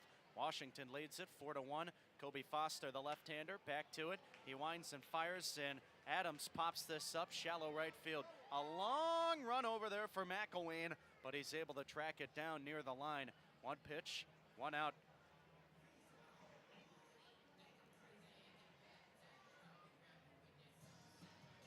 .61 total pitches, 44 strikes for Foster. He has worked efficiently. That has been the key for him.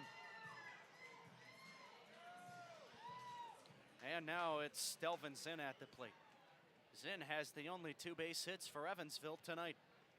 Everybody else hitless. Lefty on righty battle, the pitch. Fastball misses low and in the count is 1-0. Zinn into his 21st game with Evansville, a .299 hitter. The southpaw winds and fires, and the 1-0 is a fastball at the top of the zone, called a strike to even the count, 1-1. We'll be back to finalize this series tomorrow against Washington, a 5:05 Central Time first pitch. Foster into the motion. Here comes his 1-1. And Zinn takes one outside, a fastball. And the count is 2-1. Evansville trying to find a way to ignite this offense tonight. They've been quiet. The 2-1 pitch. Fastball, and it's lined back to Foster on the mound. He makes the catch. Hit the palm of his glove and started to roll down his chest before he put the glove to his chest to hold on. And there are 2 outs here in this 6th inning. Oh, what a brutal beat for Zinn. And now coming to the plate, David Mendham. Lefty on lefty matchup. Shift is on for Mendham. Shortstop Wilder playing to the right of second. Here's the first pitch. Mendham takes a fastball on the outside corner for a strike, 0-1. Zinn has now hit the ball hard in 3 at-bats. He's still 2 for 3 though, having a good night. Foster motions home the 0-1. And it's a fastball that misses away, a ball and a strike. Well, Washington got burned yesterday for playing the shift on David Mendham. We'll see if Mendham can poke one to the left side again. Here's the 1-1 pitch. And it's a breaking ball that misses away. I was talking to our director of communication, Matt Will, today, and he said, you know what? I'm glad that the Frontier League has not banned the shift like Major League Baseball has. Here's the 2-1. Grounder hit out toward the right side. A lunging stop by the shortstop Wilder towards second, and they will throw out Mendham. He said that because he thinks the hitters should have to adjust. Well, the shift played favor to Washington that time, and the 6th inning is over. Washington 4, Evansville 1 on Flow Sports and the Otters Digital Network. Skip the line or bank from the comfort of your very own home with self-service options and Heritage. Heritage, a proud partner of Evansville Otters baseball. I'd like to wish another happy 10th birthday to Baylor Curtis. Baylor is in the Corona Extra patio deck tonight, having a great time celebrating his 10th birthday. Happy birthday to Baylor. And thanks for spending it here at Fosse Field on this beautiful Saturday night in God's country.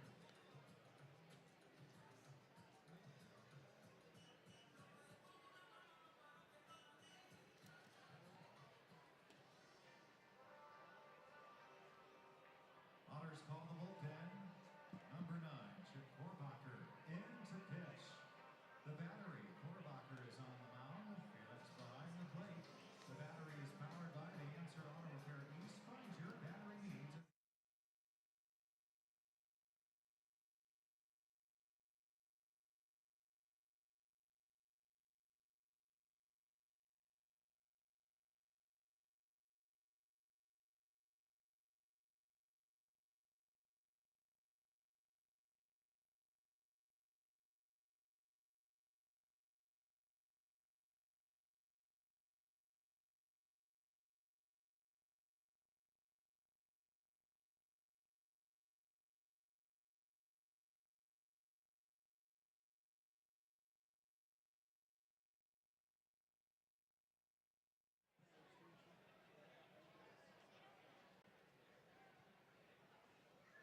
A new arm on the rubber, Chip Korbacher taking over duties for Braden Scott. We're in the top of the 7th, and the first pitch from the right-hander is a fastball that bounces in front of the plate and the other's batter's box to Jalen Miller. And the count is 1-0. 106 pitches, 69 strikes for Scott tonight. Finished the day with 8 strikeouts, 2 walks. Korbacher at the set. From the stretch, he deals. Now the next pitch is outside, and it's 2-0. 4 runs all earned on that grand slam in the first inning, but a good job by Scott to recuperate. He ended up going 6 innings. Didn't quite get the quality start, but kept his team in the game. The next pitch hammered high and deep down the left field line, but this is well foul. We'll try it at 2-1. Well, tonight is our Santa Claus Club night at the ballpark. And so we had Jordan Honeycutt on the call earlier today. Had the pleasure of speaking with him. Now the 2-1 pitch. And we have time called as this ball is hit into the infield. Again, we had time called. It's going to be a pitch clock violation on Korbacher. And it would have been an out. It's pretty good concentration from the hitter Miller to be able to put some wood on that as the umpire is coming out and yelling time on the field. So we'll try it at 3-1. Korbacher kicks and deals.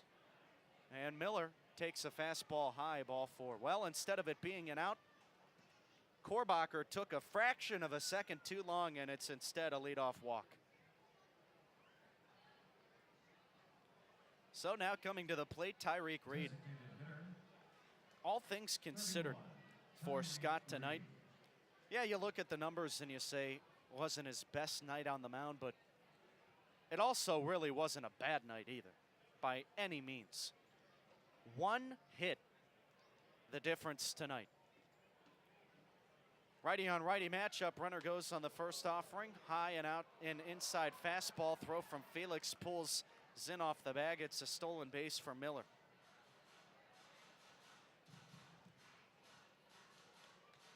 So Korbacher in his first 6 pitches throwing just 1 strike so far.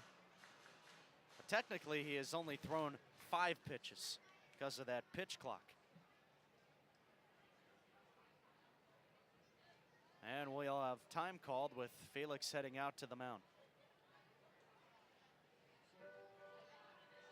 Hey, stay up to date with the latest news and promotions from the Evansville Otters by visiting EvansvilleOtters.com.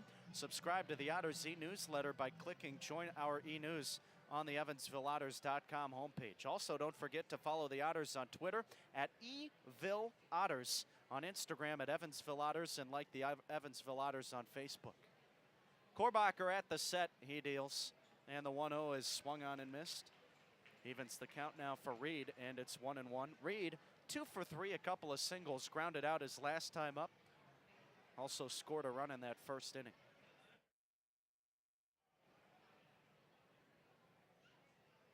Runner on second, nobody out here in the 7th. And the 1-1 pitch from Korbacher. Breaking ball drops in for strike 2. Washington with a 4-1 advantage over Evansville, trying to tie this series back up and force a rubber match tomorrow.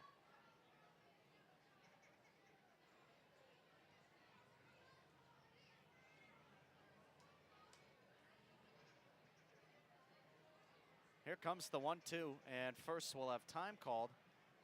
That's the second time this inning Korbacher lifted the leg and was either about to throw the pitch or did throw the pitch, and it didn't count. Reed thought he was taking too long that time, not the pitch clock. He's at the set, the right-hander, 2 looks to second, now deals home. Swing and a miss. Ball in the dirt, blocked by Felix, keeps it in front of him toward the third base side. He will throw out Reed at first, and there's 1 gone here in this 7th inning. Holding put at second base, Miller. And coming to the plate, Andrew Check. Korbacher, a 4-seam fastball, slider, and a changeup. He's into his 11th appearance this season. 11 1/3 prior innings to work a 3.97 ERA. He's another guy that was over at B-Fits earlier today. He throws the first pitch home to check. Fastball misses high and outside, and the count is 1-0. Check bats left-handed, 2 for 3. And the first 5 batters in this Wild Things lineup tonight, accumulating 8 out of the 9 team hits. Here's the 1-0 pitch from Korbacher. And first we'll have time. It's going to be another pitch clock violation on Korbacher, his second of the inning. Well, you have to adjust. And this is a rule that's been in the league now for a year and a half. It's surprising to see how many times it fools players. Still, the 2-0, a breaking ball low. Blocked by Felix, 3 balls and no strikes. Even at the major league level, just about a month ago, maybe even less, there was a pitch clock violation walk-off.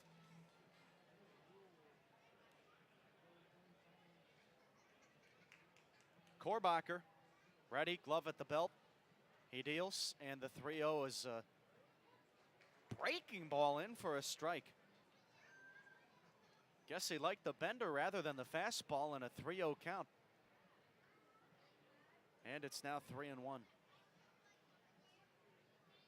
Check searching for RBI number 26 this season. A look to second, now the pitch home, and it misses inside, ball 4.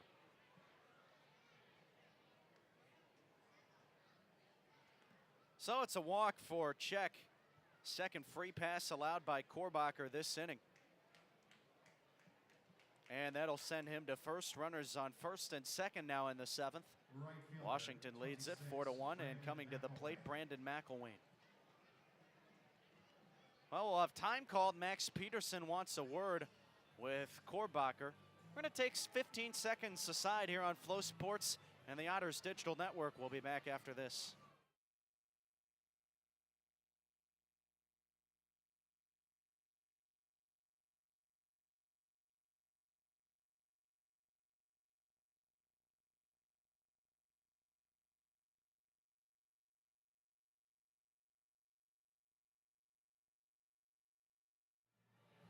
Back at Bossy Field, Kyle Chandler with you here in the 7th inning. And it is Washington 4, Evansville nothing. Max Peterson finishing his conversation with the reliever Chip Korbacher on the mound. And now Korbacher will have to face Brandon McElwain. First and second, one gone. Righty on righty matchup. McElwain had that grand slam in the first inning to do all the damage for Washington. Korbacher comes to the set. He deals the first pitch. Breaking ball, tapped foul back to the screen. We'll try it at 0-1. We're in the middle game of this 3-game series. Tomorrow will mark the final game played between these two clubs all year. Korbacher ready. He looks to second.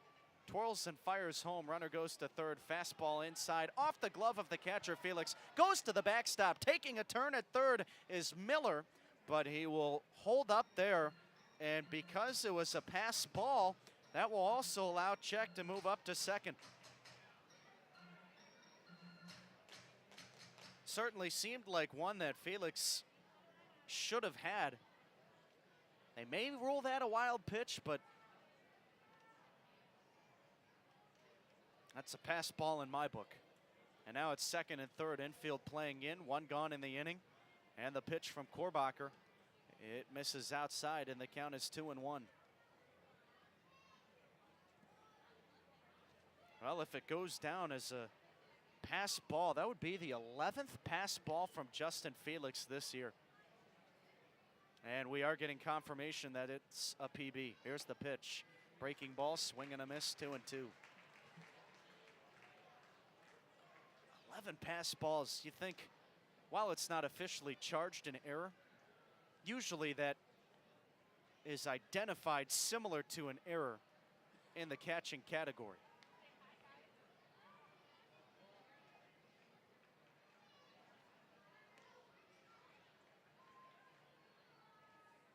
Actually, make it 12 pass balls. He came in with 11 tonight. Korbacher at the set, now the 2-2 pitch. And it's a breaking ball. Well, that was a nice block by Felix. He jumped out of the squat and had to block a fastball in the other's batter's box that bounced in front of home. Korbacher struggling with his command out of the bullpen. And this is a big at-bat here against McElwain.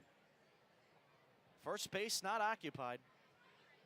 At the set, Korbacher deals. Swing and a miss. Tipped into the glove of Felix. He holds on. Second strikeout of the inning for Korbacher as he sets down McElwain. There are 2 outs here in this 7th inning.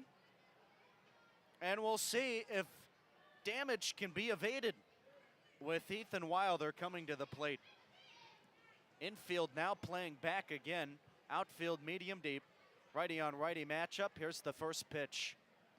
Breaking ball off the outside edge. 1-0 to the right-handed hitter. Our American flag once again ever so slightly blowing out to right field. That's where it's been all game. Now the 1-0 pitch. And it's a breaking ball blocked by Felix. It has turned into a gorgeous night here in Evansville. 78 degrees. Still cloudy skies, but that R word has stayed away. And we're not supposed to have it the rest of the series. Second and third, 2 outs in the 7th. Here's the 2-0 pitch. Fastball misses away. And a good crowd on hand here tonight. Looks more packed than yesterday. We haven't gotten an attendance number yet, but yesterday we had just south of 3,000. Washington leads it 4-1. Here's Korbacher's 3-0 pitch. Fastball at the knees, strike 1. Chip's last appearance back before the All-Star break on July 12th. Pitched 1 inning against Lake Erie and struck out 2 without allowing a run. He's ready at the belt. The 3-1, swing and a miss, blew a fastball by Wilder, and it's a full count.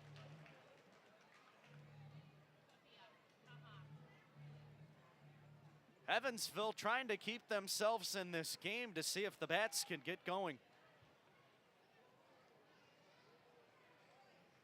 Korbacher ready. He twirls and deals the payoff. Here's a line drive, shot out towards center field, sinking quickly, having to take it on a bounce. Solon, 1 run is scored. Throw to the plate, and it will not beat check as he slides head first safely. It's a 2-run single for Ethan Wilder as he busts open the game, and it's 6-1 Washington.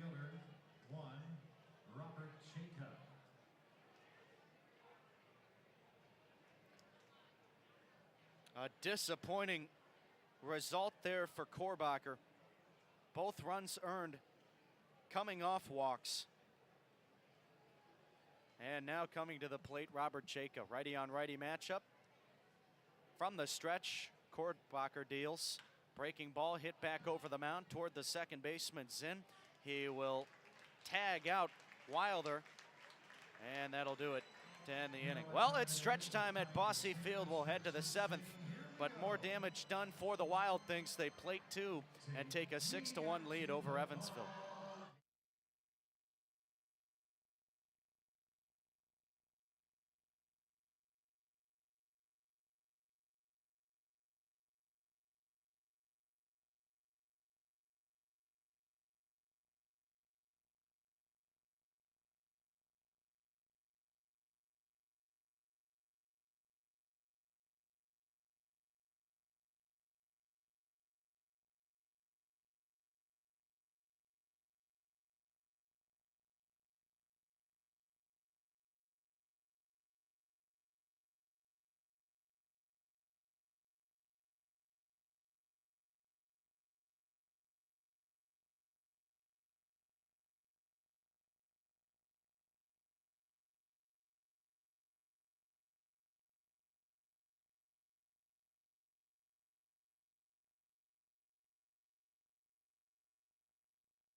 Alec Olin leading it off for Evansville. Heart of the order due up, and it is 6-1 Washington in the bottom of the 7th. Kobe Foster winds and fires the first pitch, and it misses high. 1-0 the count.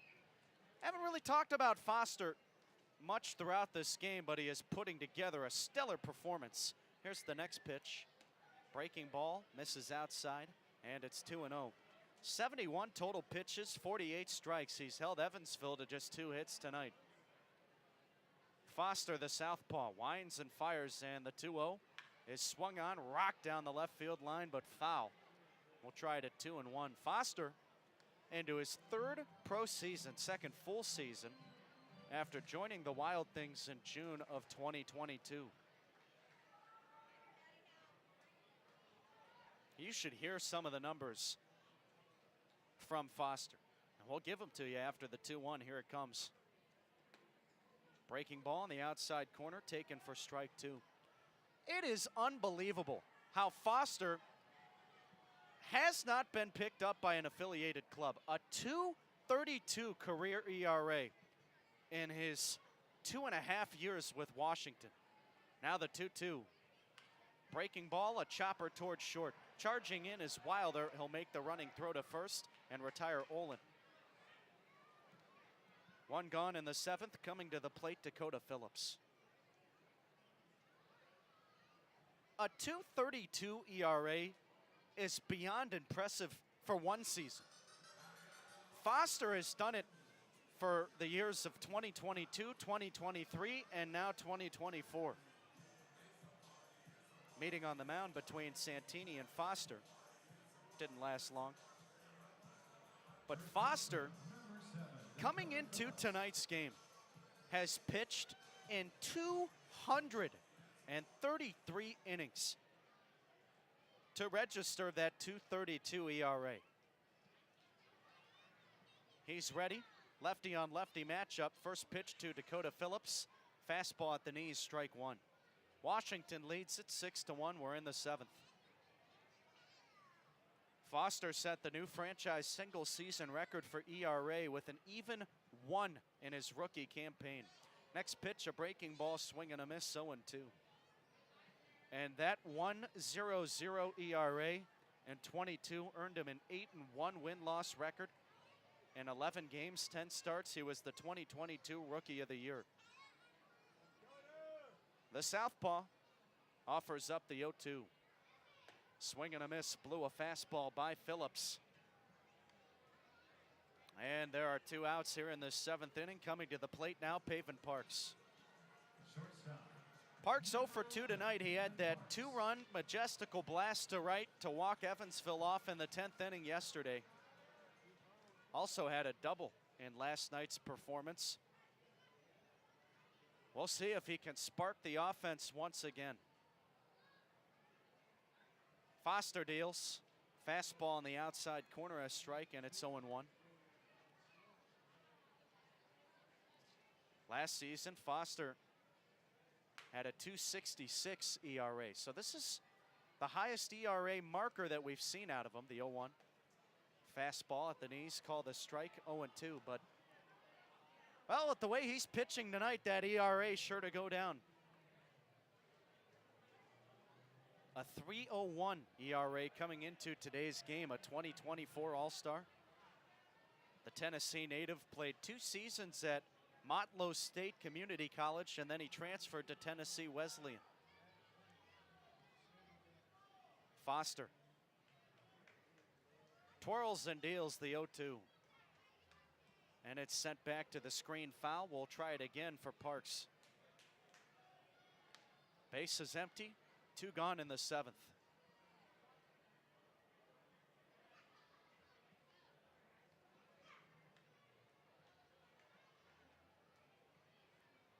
Now the wind, now the pitch. And it's a breaking ball that misses low. Parks activated off the DL during the Lake Erie series before the All-Star break. Spent 2 games as the designated hitter. Made his return to shortstop last night. Boy, is it good to have Pavin back. The 1-2 pitch. Breaking ball misses low again. A good take by Parks. And the deuces are wild.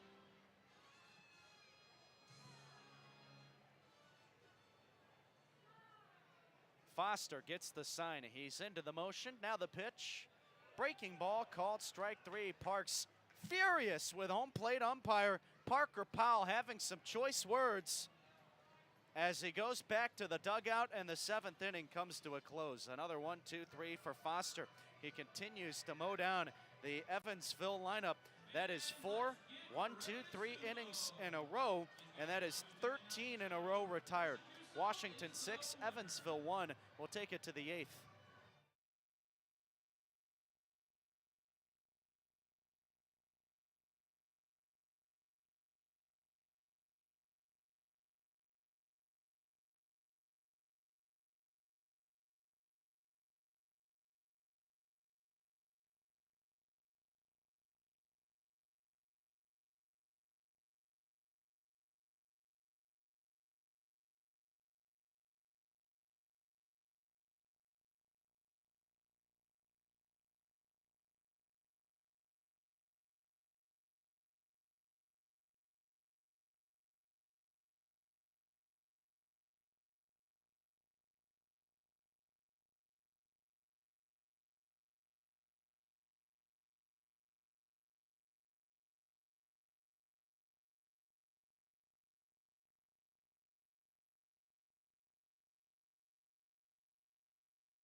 Jacob Meyer on to pitch for Evansville. We're in the top of the 8th inning, and it is 6-1 Washington. Day is over for Chip Korbacher. He pitched in the 7th, gave up a pair of runs on 1 base hit, 2 walks, and both of those walks came in to score.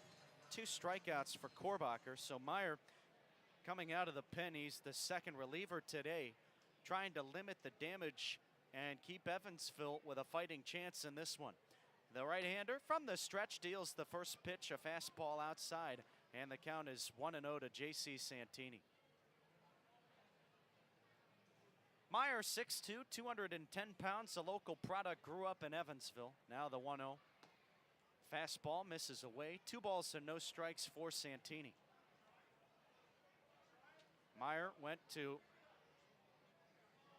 UE, the University of Evansville, for his undergraduate career. And hold on, wait a minute. Andy McCauley has been ejected. Getting up in the face of home plate umpire Parker Powell, arguing balls and strikes. McCauley furious. He is irate, kicking dirt behind home plate.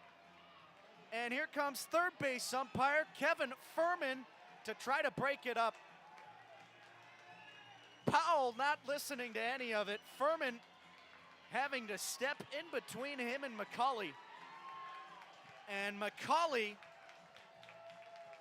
was really up in the face of Powell, letting him know what he has thought of the zone tonight. Now he's coming back for seconds. He was walking back to the dugout, turning back around, having some final words, and McCauley will have an early shower.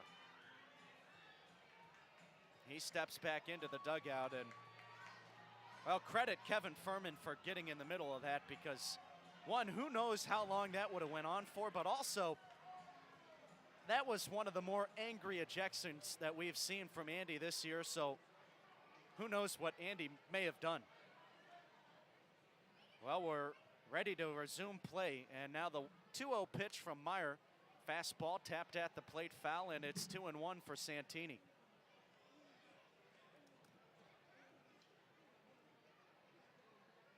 It's hard when you're a losing baseball team as a manager, because every little thing that doesn't go your way is emphasized. Here's the 2-1. Fastball in there for a strike, 2-2. That first pitch of the at-bat to Santini was close. Was it a strike? I don't know. Now the 2-2 delivery.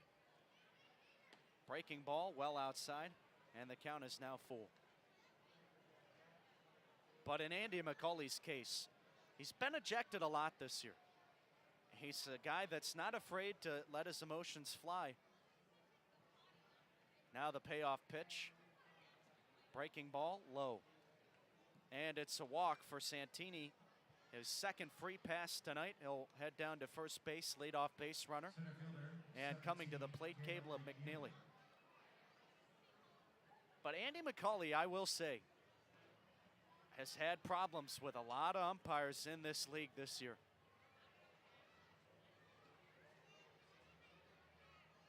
So he gets tossed again. Righty on righty matchup. McNeely's first pitch, a breaking ball high, and the count 1-0. Washington leads it 6-1. We're in the 8th. Meyer comes to the set from the stretch. He deals. Fastball high, 2-0. Had the chance to speak to Meyer walking into the stadium today. We were talking about the upcoming promotions, and of course, today is Santa Claus Club Day. Here's the 2-0 pitch. Fastball at the top of the zone, a strike. But Meyer was saying to me how excited he was for Star Wars night at the ballpark, which will come later in the year, but that'll also be a jersey auction night. I'm excited for that night too. Here's the 2-1. Breaking ball and a beauty, swing and a miss.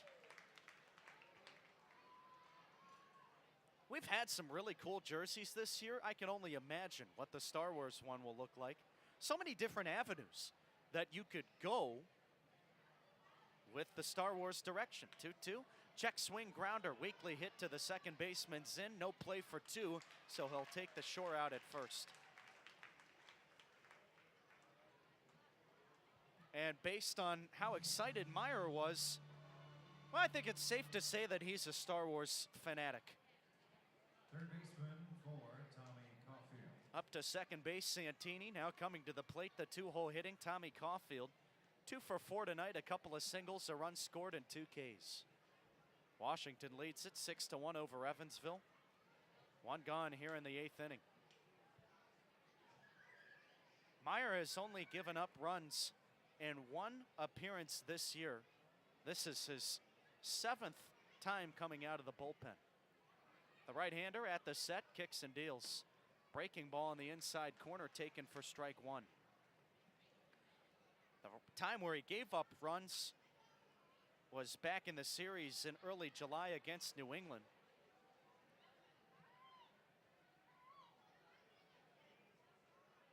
He's ready.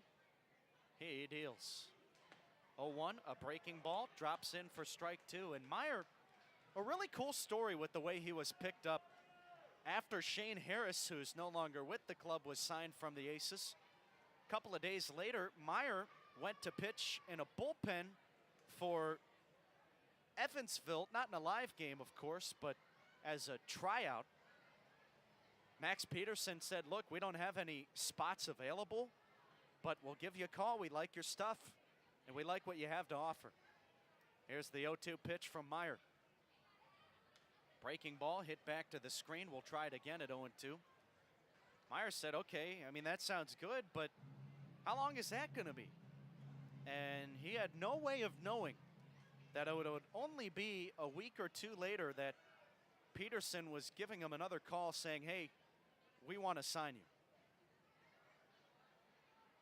Now the 0-2. Breaking ball, tap to the right side, foul. We'll try it again. Caulfield staying alive with 2 strikes. But when Meyer heard that he wasn't going to be signed right after that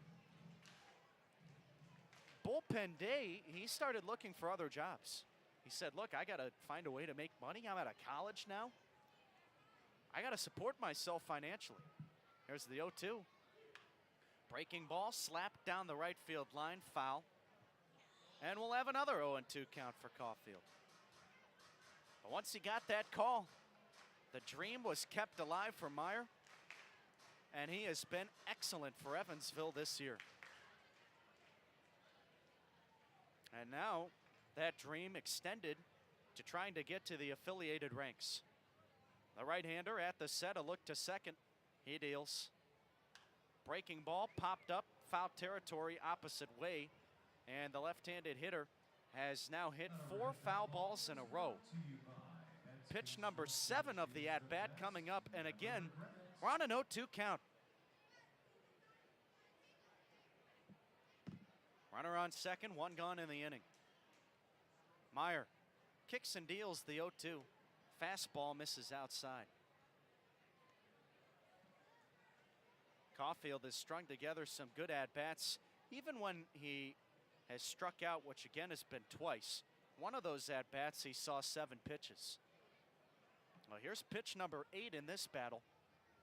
And the 1-2 is lifted the opposite way again. Oh, come on. Put the ball in play or strike out already. I'm being facetious, if you couldn't tell. Caulfield, a .285 hitter this year. He was 0 for 5 yesterday with a strikeout, lost his 7-game hit streak. The 1-2. Swing and a miss. Ball in the dirt. Felix throws to first, and Phillips steps on the bag. And Caulfield not happy. I don't know if he's disappointed in himself or he felt like he didn't go far enough around on a check swing, but he clearly crossed the plane. No doubt. And Meyer able to win the extensive battle. There are 2 outs here in this 8th inning. And coming to the plate, Jalen Miller. The 3-hole hitter, 1 for 3, 2 runs scored. A walk and a single. Righty on righty battle, the pitch. Breaking ball, swing and a miss.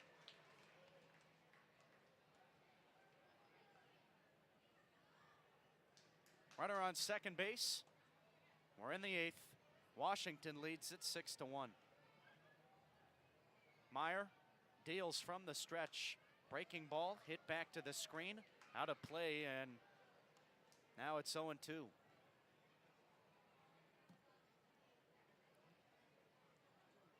Meyer has been filling up the zone aside from that leadoff walk. He comes to the set. The pitch. Check swing. He went around. Strike 3. And Meyer with 2 strikeouts in the inning. Stranding that runner on second after the leadoff walk given up to Santini. And Meyer tosses a scoreless frame. The hometown kid getting the job done. Washington 6, Evansville 1. We'll take it to the bottom of the 8th on Flow Sports and the Otters Digital Network.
Kobe Foster back out for this bottom of the 8th inning, and why not?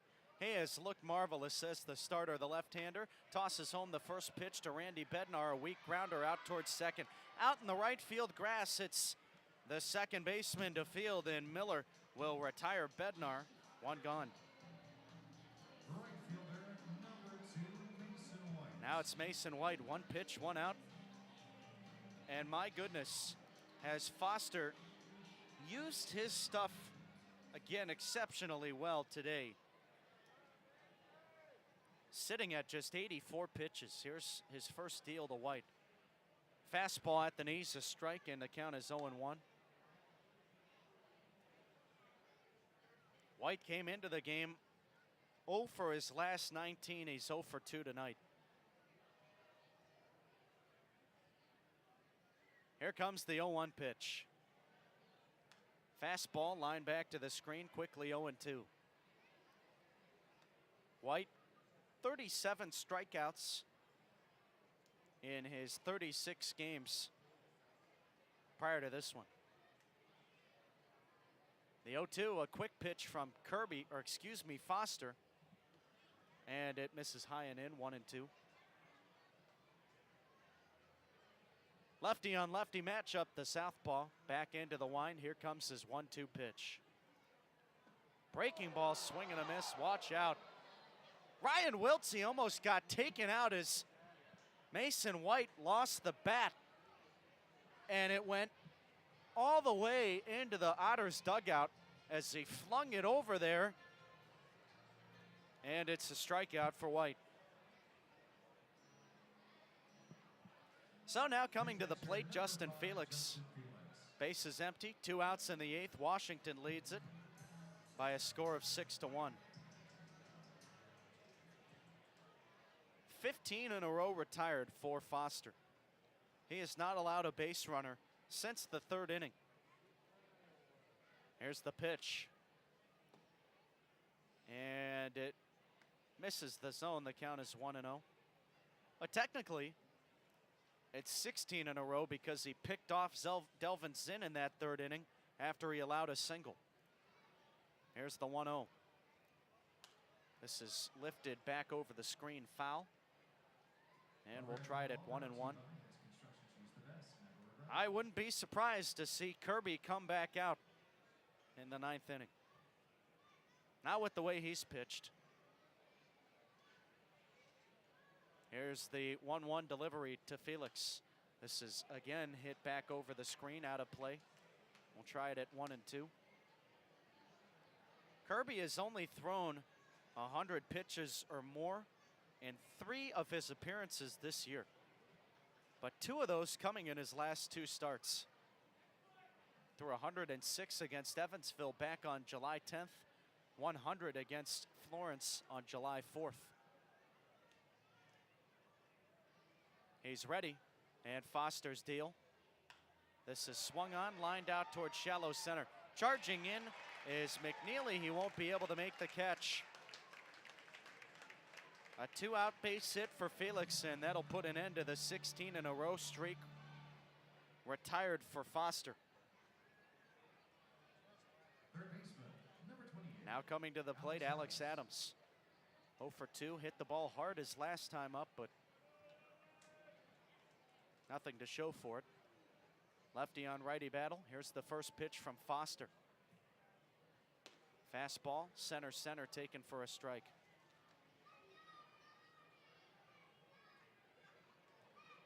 We talked earlier about Foster and his transfer to Tennessee Wesleyan. He's ready at the belt and deals. Fastball, line back to the screen. Well, the lefty pitched in 3 games in 2020 before the season was cut short because of COVID. And in 2021, he was 12-0 with a 1.83 ERA. And 22, 13-1 with a 1.42 ERA. The pitch, fastball high, and it's 1-2. So he's had good numbers throughout his entire baseball career from the collegiate level on. When are the affiliated teams going to give this guy a chance? Here's the 1-2. And it's lined back to the screen. Look, he doesn't throw the hardest. Who cares? He gets guys out. Clearly, he has done that well today. He's done it well this year, and he's done it since his time in in Washington started. Here's the 1-2. Breaking ball called strike 3. We'll take it to the ninth. Washington 6, Evansville 1 as the Otters strand a runner. No damage done. We'll be back after this. And now, Indiana 811 presents the Holy Moly Shuffle. Can you find where Holy Moly does himself? Don't let him get away.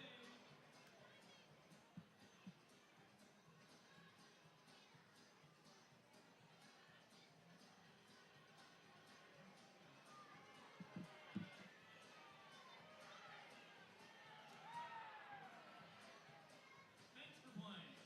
The Holy Moly Shuffle is brought to you by Indiana 811, a free service that can prevent costly damages to underground utilities. Know what's below. Call 811 or visit 811now.com at least 2 full working days before every digging project, no matter how big or small. Up to you, Zane.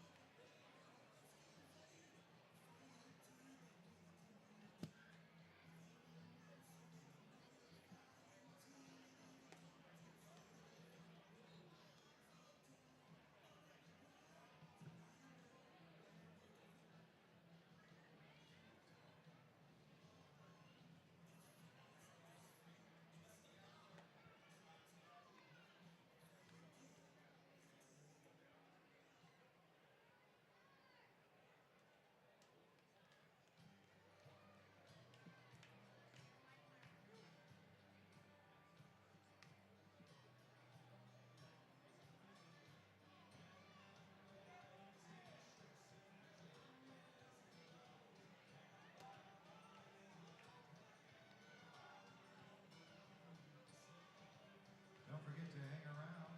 Fireworks coming your way post-game here at Mossy Field. Designated hitter 31, Tyreek Reed.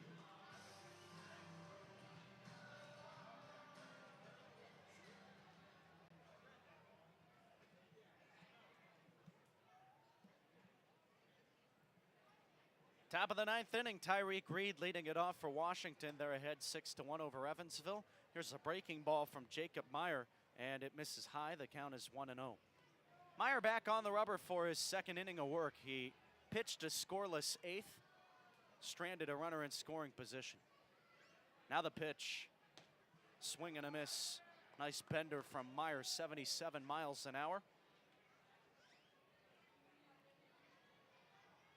Meyer, a four-seam fastball, curveball, slider, changeup. 4 pitches in that arsenal, and he deals the 1-1 home. Looked to be that curveball dropped in for a strike, and he's got Reed down in the count 1-2. Reed 2 for 4, 2 singles, a run scored, a strikeout.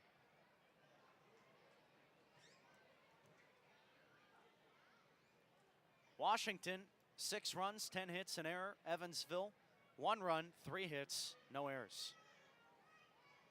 At the set, Meyer ready. And the 1-2 home. Breaking ball, and Reed just gets a piece of it, nicks it back to the screen, foul. Meyer's last appearance, July 14th, went 2 2/3 scoreless against Lake Erie, gave up 2 walks, but struck out 3. He deals, and the 1-2 is looked at for strike 3. 3 strikeouts in a row dating back to the 8th for Meyer.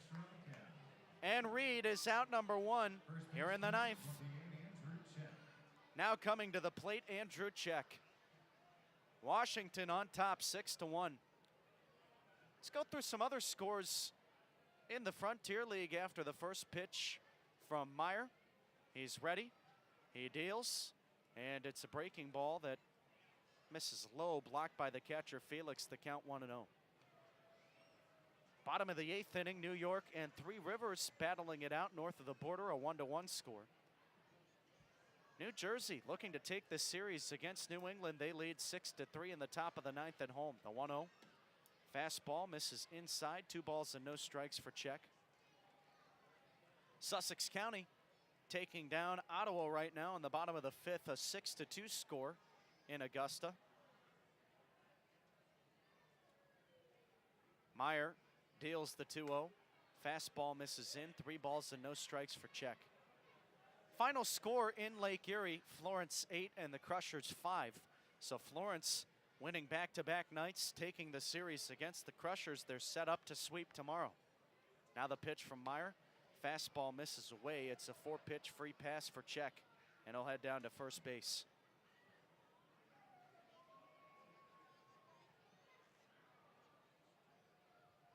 So now coming to the plate, Brandon McElwain had that grand slam in the first inning.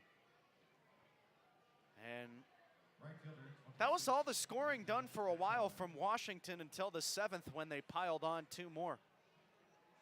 Righty on righty matchup, 1 gone in the 9th. And the pitch from Meyer. Breaking ball misses low and outside. The count is 1-0. McElwain, other than that, 2 strikeouts and a flyout. Here comes the 1-0 delivery. Tap back to the screen, foul. We'll try it at 1-1. Tri-City losing 5-2 in the top of the 9th inning.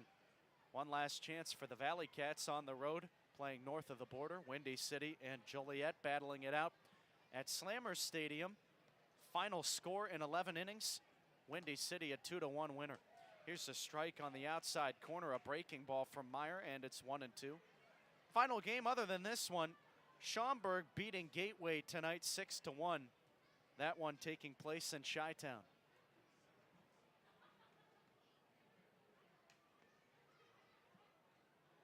McElwain calls time. Now he digs back in. 6-1 your score here, Washington leading. And the 1-2 pitch. Breaking ball misses just a little bit inside. Close take there, and Meyer was looking for his 4th strikeout of the performance. He'll try it again here, this time a 2-2. Here's the pitch. Ground ball, weakly hit, but this will sneak through the 5-6 gap in the infield. And it's another base runner for Washington. Now coming to the plate, Ethan Wilder. Shortstop 19. Gosh, you look up and down this Wild Things lineup. There are no holes. Everybody in this starting 9 batting above 250. That is just absurd. Runners on first and second. 1 gone in the 9th. Double play ball in effect. Righty on righty battle. The pitch. Fastball misses a little bit outside, and the count is 1-0.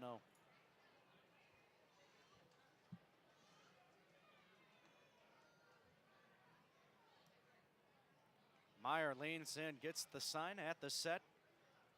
Glove at the belt. Here's the pitch. Breaking ball at the knees for a strike, and it's 1-1.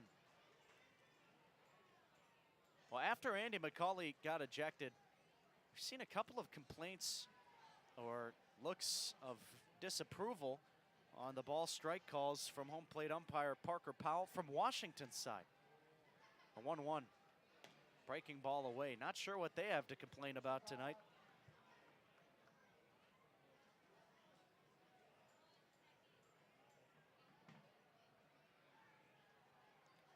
Meyer gets the sign. Here's the 2-1 pitch. Fastball at the top of the zone, taken for a strike. And it's even now for Wilder. Wilder, in his 39th game, came into tonight's contest batting .315. Picked up 2 RBIs his last AB. The pitch, breaking ball, blocked by Felix. So it's a 3-2 count now. Meyer has thrown a lot of pitches, up to 41 out of the bullpen. And there is an arm throwing for Evansville, a right-hander. Looks like it's Pat Miner. Now the payoff. Low and outside, ball 4.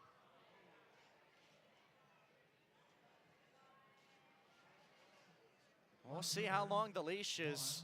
42 pitches is a lot of pitches for a guy like Meyer. And Max Peterson is going to make a call to the bullpen. So I guess the leash was not long at all, and Meyer, his day will come to a close, and we'll give you more information on Minor when we come back. We're in the ninth, bases loaded, 1 out for Washington, and they lead at 6-1 over Evansville on Flow Sports and the Otters Digital Network.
Pat Minor on the rubber in place of Jacob Meyer. Bases loaded, we're in the ninth, 1 gone, and at the plate it'll be Robert Chayka.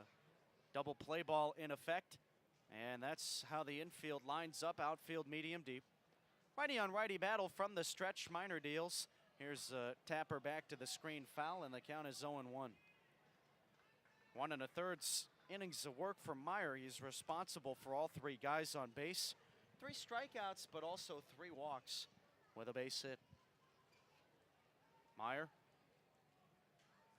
all things considered, still had a good day. Threw a lot of pitches though. The 0-1. Here's a grounder hit out towards short. Parks fields it cleanly. Throws to second for 1. Relay to first. Not in time, so Check will come in to score. Make it a 6-4 fielder's choice up to third. McElwain. Wilder out number 2. That run charged to Meyer, so he has given up at least 1 run tonight.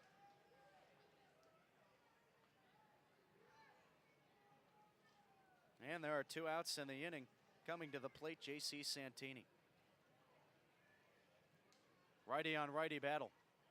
Minor comes to the set. He deals. Fastball high, and the count is 1-0. Minor into his 12th appearance. 1-0 this season, 18 innings of work and a 7.50 ERA. Now the 1-0 delivery. This is swung on and crushed. High and deep to left, backing up is Bednar. Near the track, he will range over to his left and make the grab. So that'll do it here in the ninth. And Washington gets another. They lead at 7-1 over Evansville. One last chance for the Otters when we come back on Flow Sports and the Otters Digital Network.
Delvin Zinn in the top of the order for Evansville.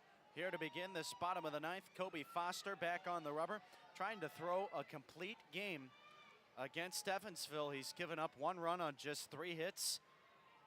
And the left-hander into the wind, his first pitch to Zinn. Fastball at the knees, a strike, and the count is 0-1. Zinn has 2/3 of the Otters' hits tonight. He's 2 for 3, and he smoked the ball his last time up, but it was a line drive right to Foster, and he made the catch, the 0-1. Breaking ball misses outside. Washington leads it 7-1 over Evansville. And Washington will even the series tonight to force a rubber match tomorrow. Here's the 1-1 pitch. Fastball line down the right field line. Fair ball. This sneaks inside the chalk, and it'll bounce into the right field corner. Rounding second base and halting there is Zinn. He's got a double. And his family is going bonkers in the general admission seats. A 3 for 4 night for Zinn, as his parents are in attendance, making the trip from Mississippi. What a special moment to see their son tonight. So now coming out to the mound, it's Tom Vaith. And he will have a word with Foster. Oh my gosh, they're gonna make a pitching change. You left him in there for this long. It's a 6-run lead. Why not just leave him in? And Foster yelling. Can only imagine what he said heading back to the dugout, not happy. He wanted to finish the game. I don't blame him. Probably should have just been left in. Well, we'll take it to a break. That's just one man's opinion anyways. Washington 7, Evansville 1. We're in the bottom of the ninth. We'll be back.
Brendan Nail taking over duties. The left-hander will face David Mendham.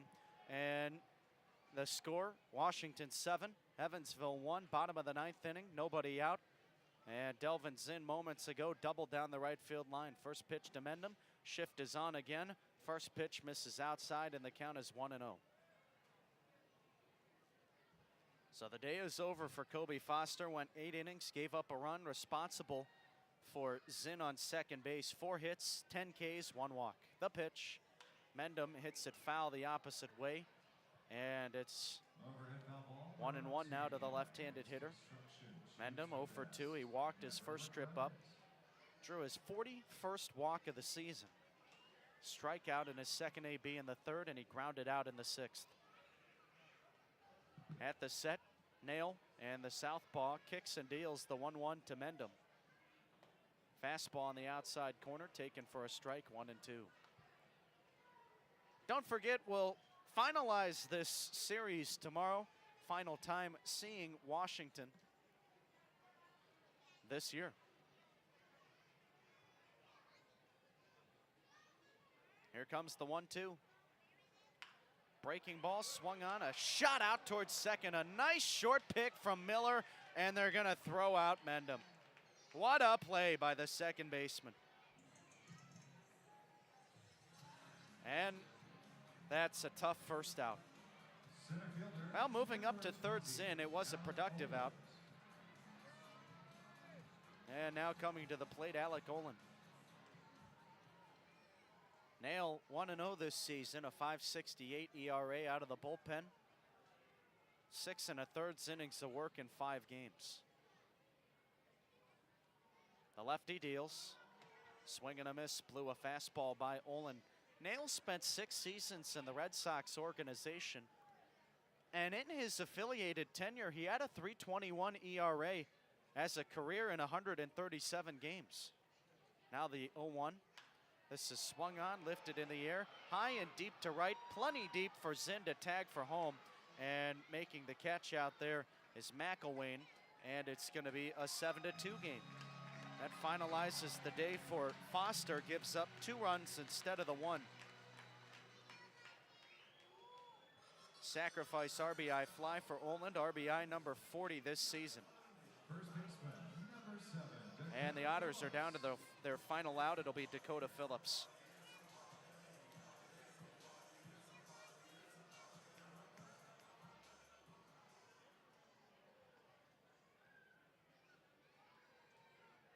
That's the first earned run tonight for Evansville.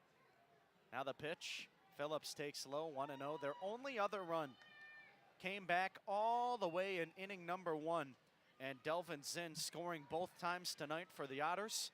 The first time he touched the plate, it was because of a failed pickoff attempt from Foster, which sent Zinn from second to home, the 1-0. Swing and a miss, and the count is 1-1 for Phillips. Phillips 0 for 3. Had a base hit taken away after smashing one to the first baseman, check his second AB in the 4th. Lefty on lefty battle. Now the set. Now the pitch. Breaking ball, a check swing tapper down the first base line. This will spin foul. And the Otters are down to their final strike.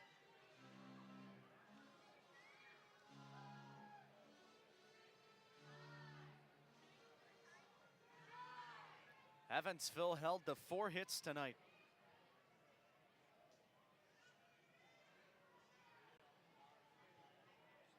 It is the second game in a row that they haven't committed an error. The next pitch, fastball misses low, and the count is now 2-0. Rather 2-2, beg your pardon.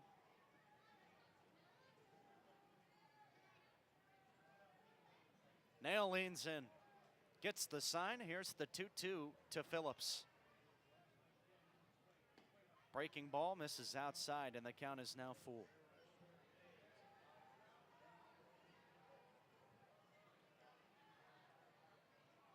The Otters will try to win this series tomorrow, but for now they will drop to 2-9 against Washington this year. The pitch, swing and a miss. That's your ball game. Washington wins it 7-2 tonight over Evansville. Final box score in the recap coming your way next.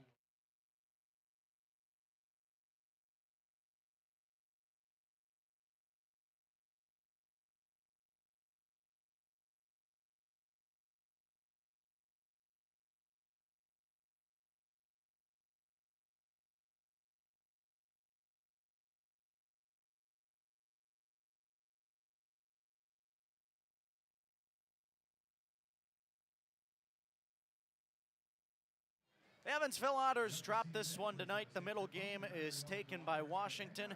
Your score at Bosse Field, 7-2 in favor of the Wild Things. Final box score in the recap coming your way on Flow Sports and the Otters Digital Network. Kyle Chandler with you. We'll go through the scoring right now. In the first inning, scoring from both sides, but it was a grand slam from Brandon McElwain after 3 singles prior to that. That grand slam coming with 2 outs in the inning to make it a 4-0 game after a half inning of play. Evansville responded, but they could have had more. Delvin Zinn led off with a single, then David Mendham walked. After that, it was a failed pickoff attempt from Kobe Foster, which scored Zinn, put Mendham on first base, and there was nobody out in the inning, but then the next batter, Alec Olin, hit one back to the mound. Foster ended up going to third, and they were able to get Mendham on a fielder's choice. The Otters could not score after that, all the way until the 9th inning. And in the meantime, Washington added 2 more in the 7th. 2 walks from Jalen Miller and Andrew Check, both coming around to score. Again, more 2-out damage from Washington. Ethan Wilder with a 2-run single in that 7th inning to make it a 6-1 game. Then the final run for the Wild Things came in the 9th. A 1-out walk from Andrew Check. Then a single from Brandon McElwain. A walk to load the bases with Ethan Wilder then on first. And with the bases loaded, it was a fielder's choice RBI for Robert Chayka as he brought home the final run for Washington. And then Delvin Zinn in the bottom of the 9th led off with a double. 2 batters later, after moving to third on a grounder hit from David Mendham, he was brought home on an Alec Olin sacrifice fly. Again, your final score, Washington, 7 runs, all earned on 11 hits, 1 error in the field, 11 left on base. And Evansville, 2 runs, 1 earned, 4 hits, no errors in the field, 2 left on. Braden Scott took the loss. He drops to 1-9 this year, 6 innings, 4 runs earned, and he gave up 9 hits with 8 strikeouts and 2 walks. Out of the bullpen, Evansville hoisted Chip Korbacher onto the rubber first. Pitching in that 7th inning, Korbacher gave up 2 runs on 2 walks with a base hit and 2 strikeouts. Jacob Meyer then came out of the bullpen, pitched an inning and a third, gave up a run on a hit, 3 walks, 3 Ks, and then Pat Miner finalized the pitching for Evansville tonight. 2/3 of an inning with no runs, no hits, no walks, and no Ks. Taking the win, Kobe Foster, he moves to 6-1. The starter pitched into the 9th, but he didn't record an out, so his final line, 8 innings, 2 runs, both earned, no, rather 1 earned on 4 hits, and he walked 1, struck out 10. Brendan Nail finalized the game, getting out the first 3 guys that he saw out of the bullpen, but he did allow the run to come in and score. That run was charged to Foster. No runs, no hits, no walks, and 1 K for Nail. Final time of today's game, 2 hours and 43 minutes. We had 83 degrees and cloudy skies at the start of this one, and now we sit at 76 degrees, mostly cloudy skies. Attendance today, 2,930 people came out to see. That'll do it. One final time, your final score, Washington 7, Evansville 2. We'll be back tomorrow at 5:05 Central Time, first pitch. Hope you can make it, but first we want to say thanks to everybody who worked hard in the press box tonight, putting together a quality show on the air and on the field. And we want to thank you guys for your time. Hope to see you tomorrow. This is Kyle Chandler saying have a great night, stay safe, and most importantly, everybody, God bless.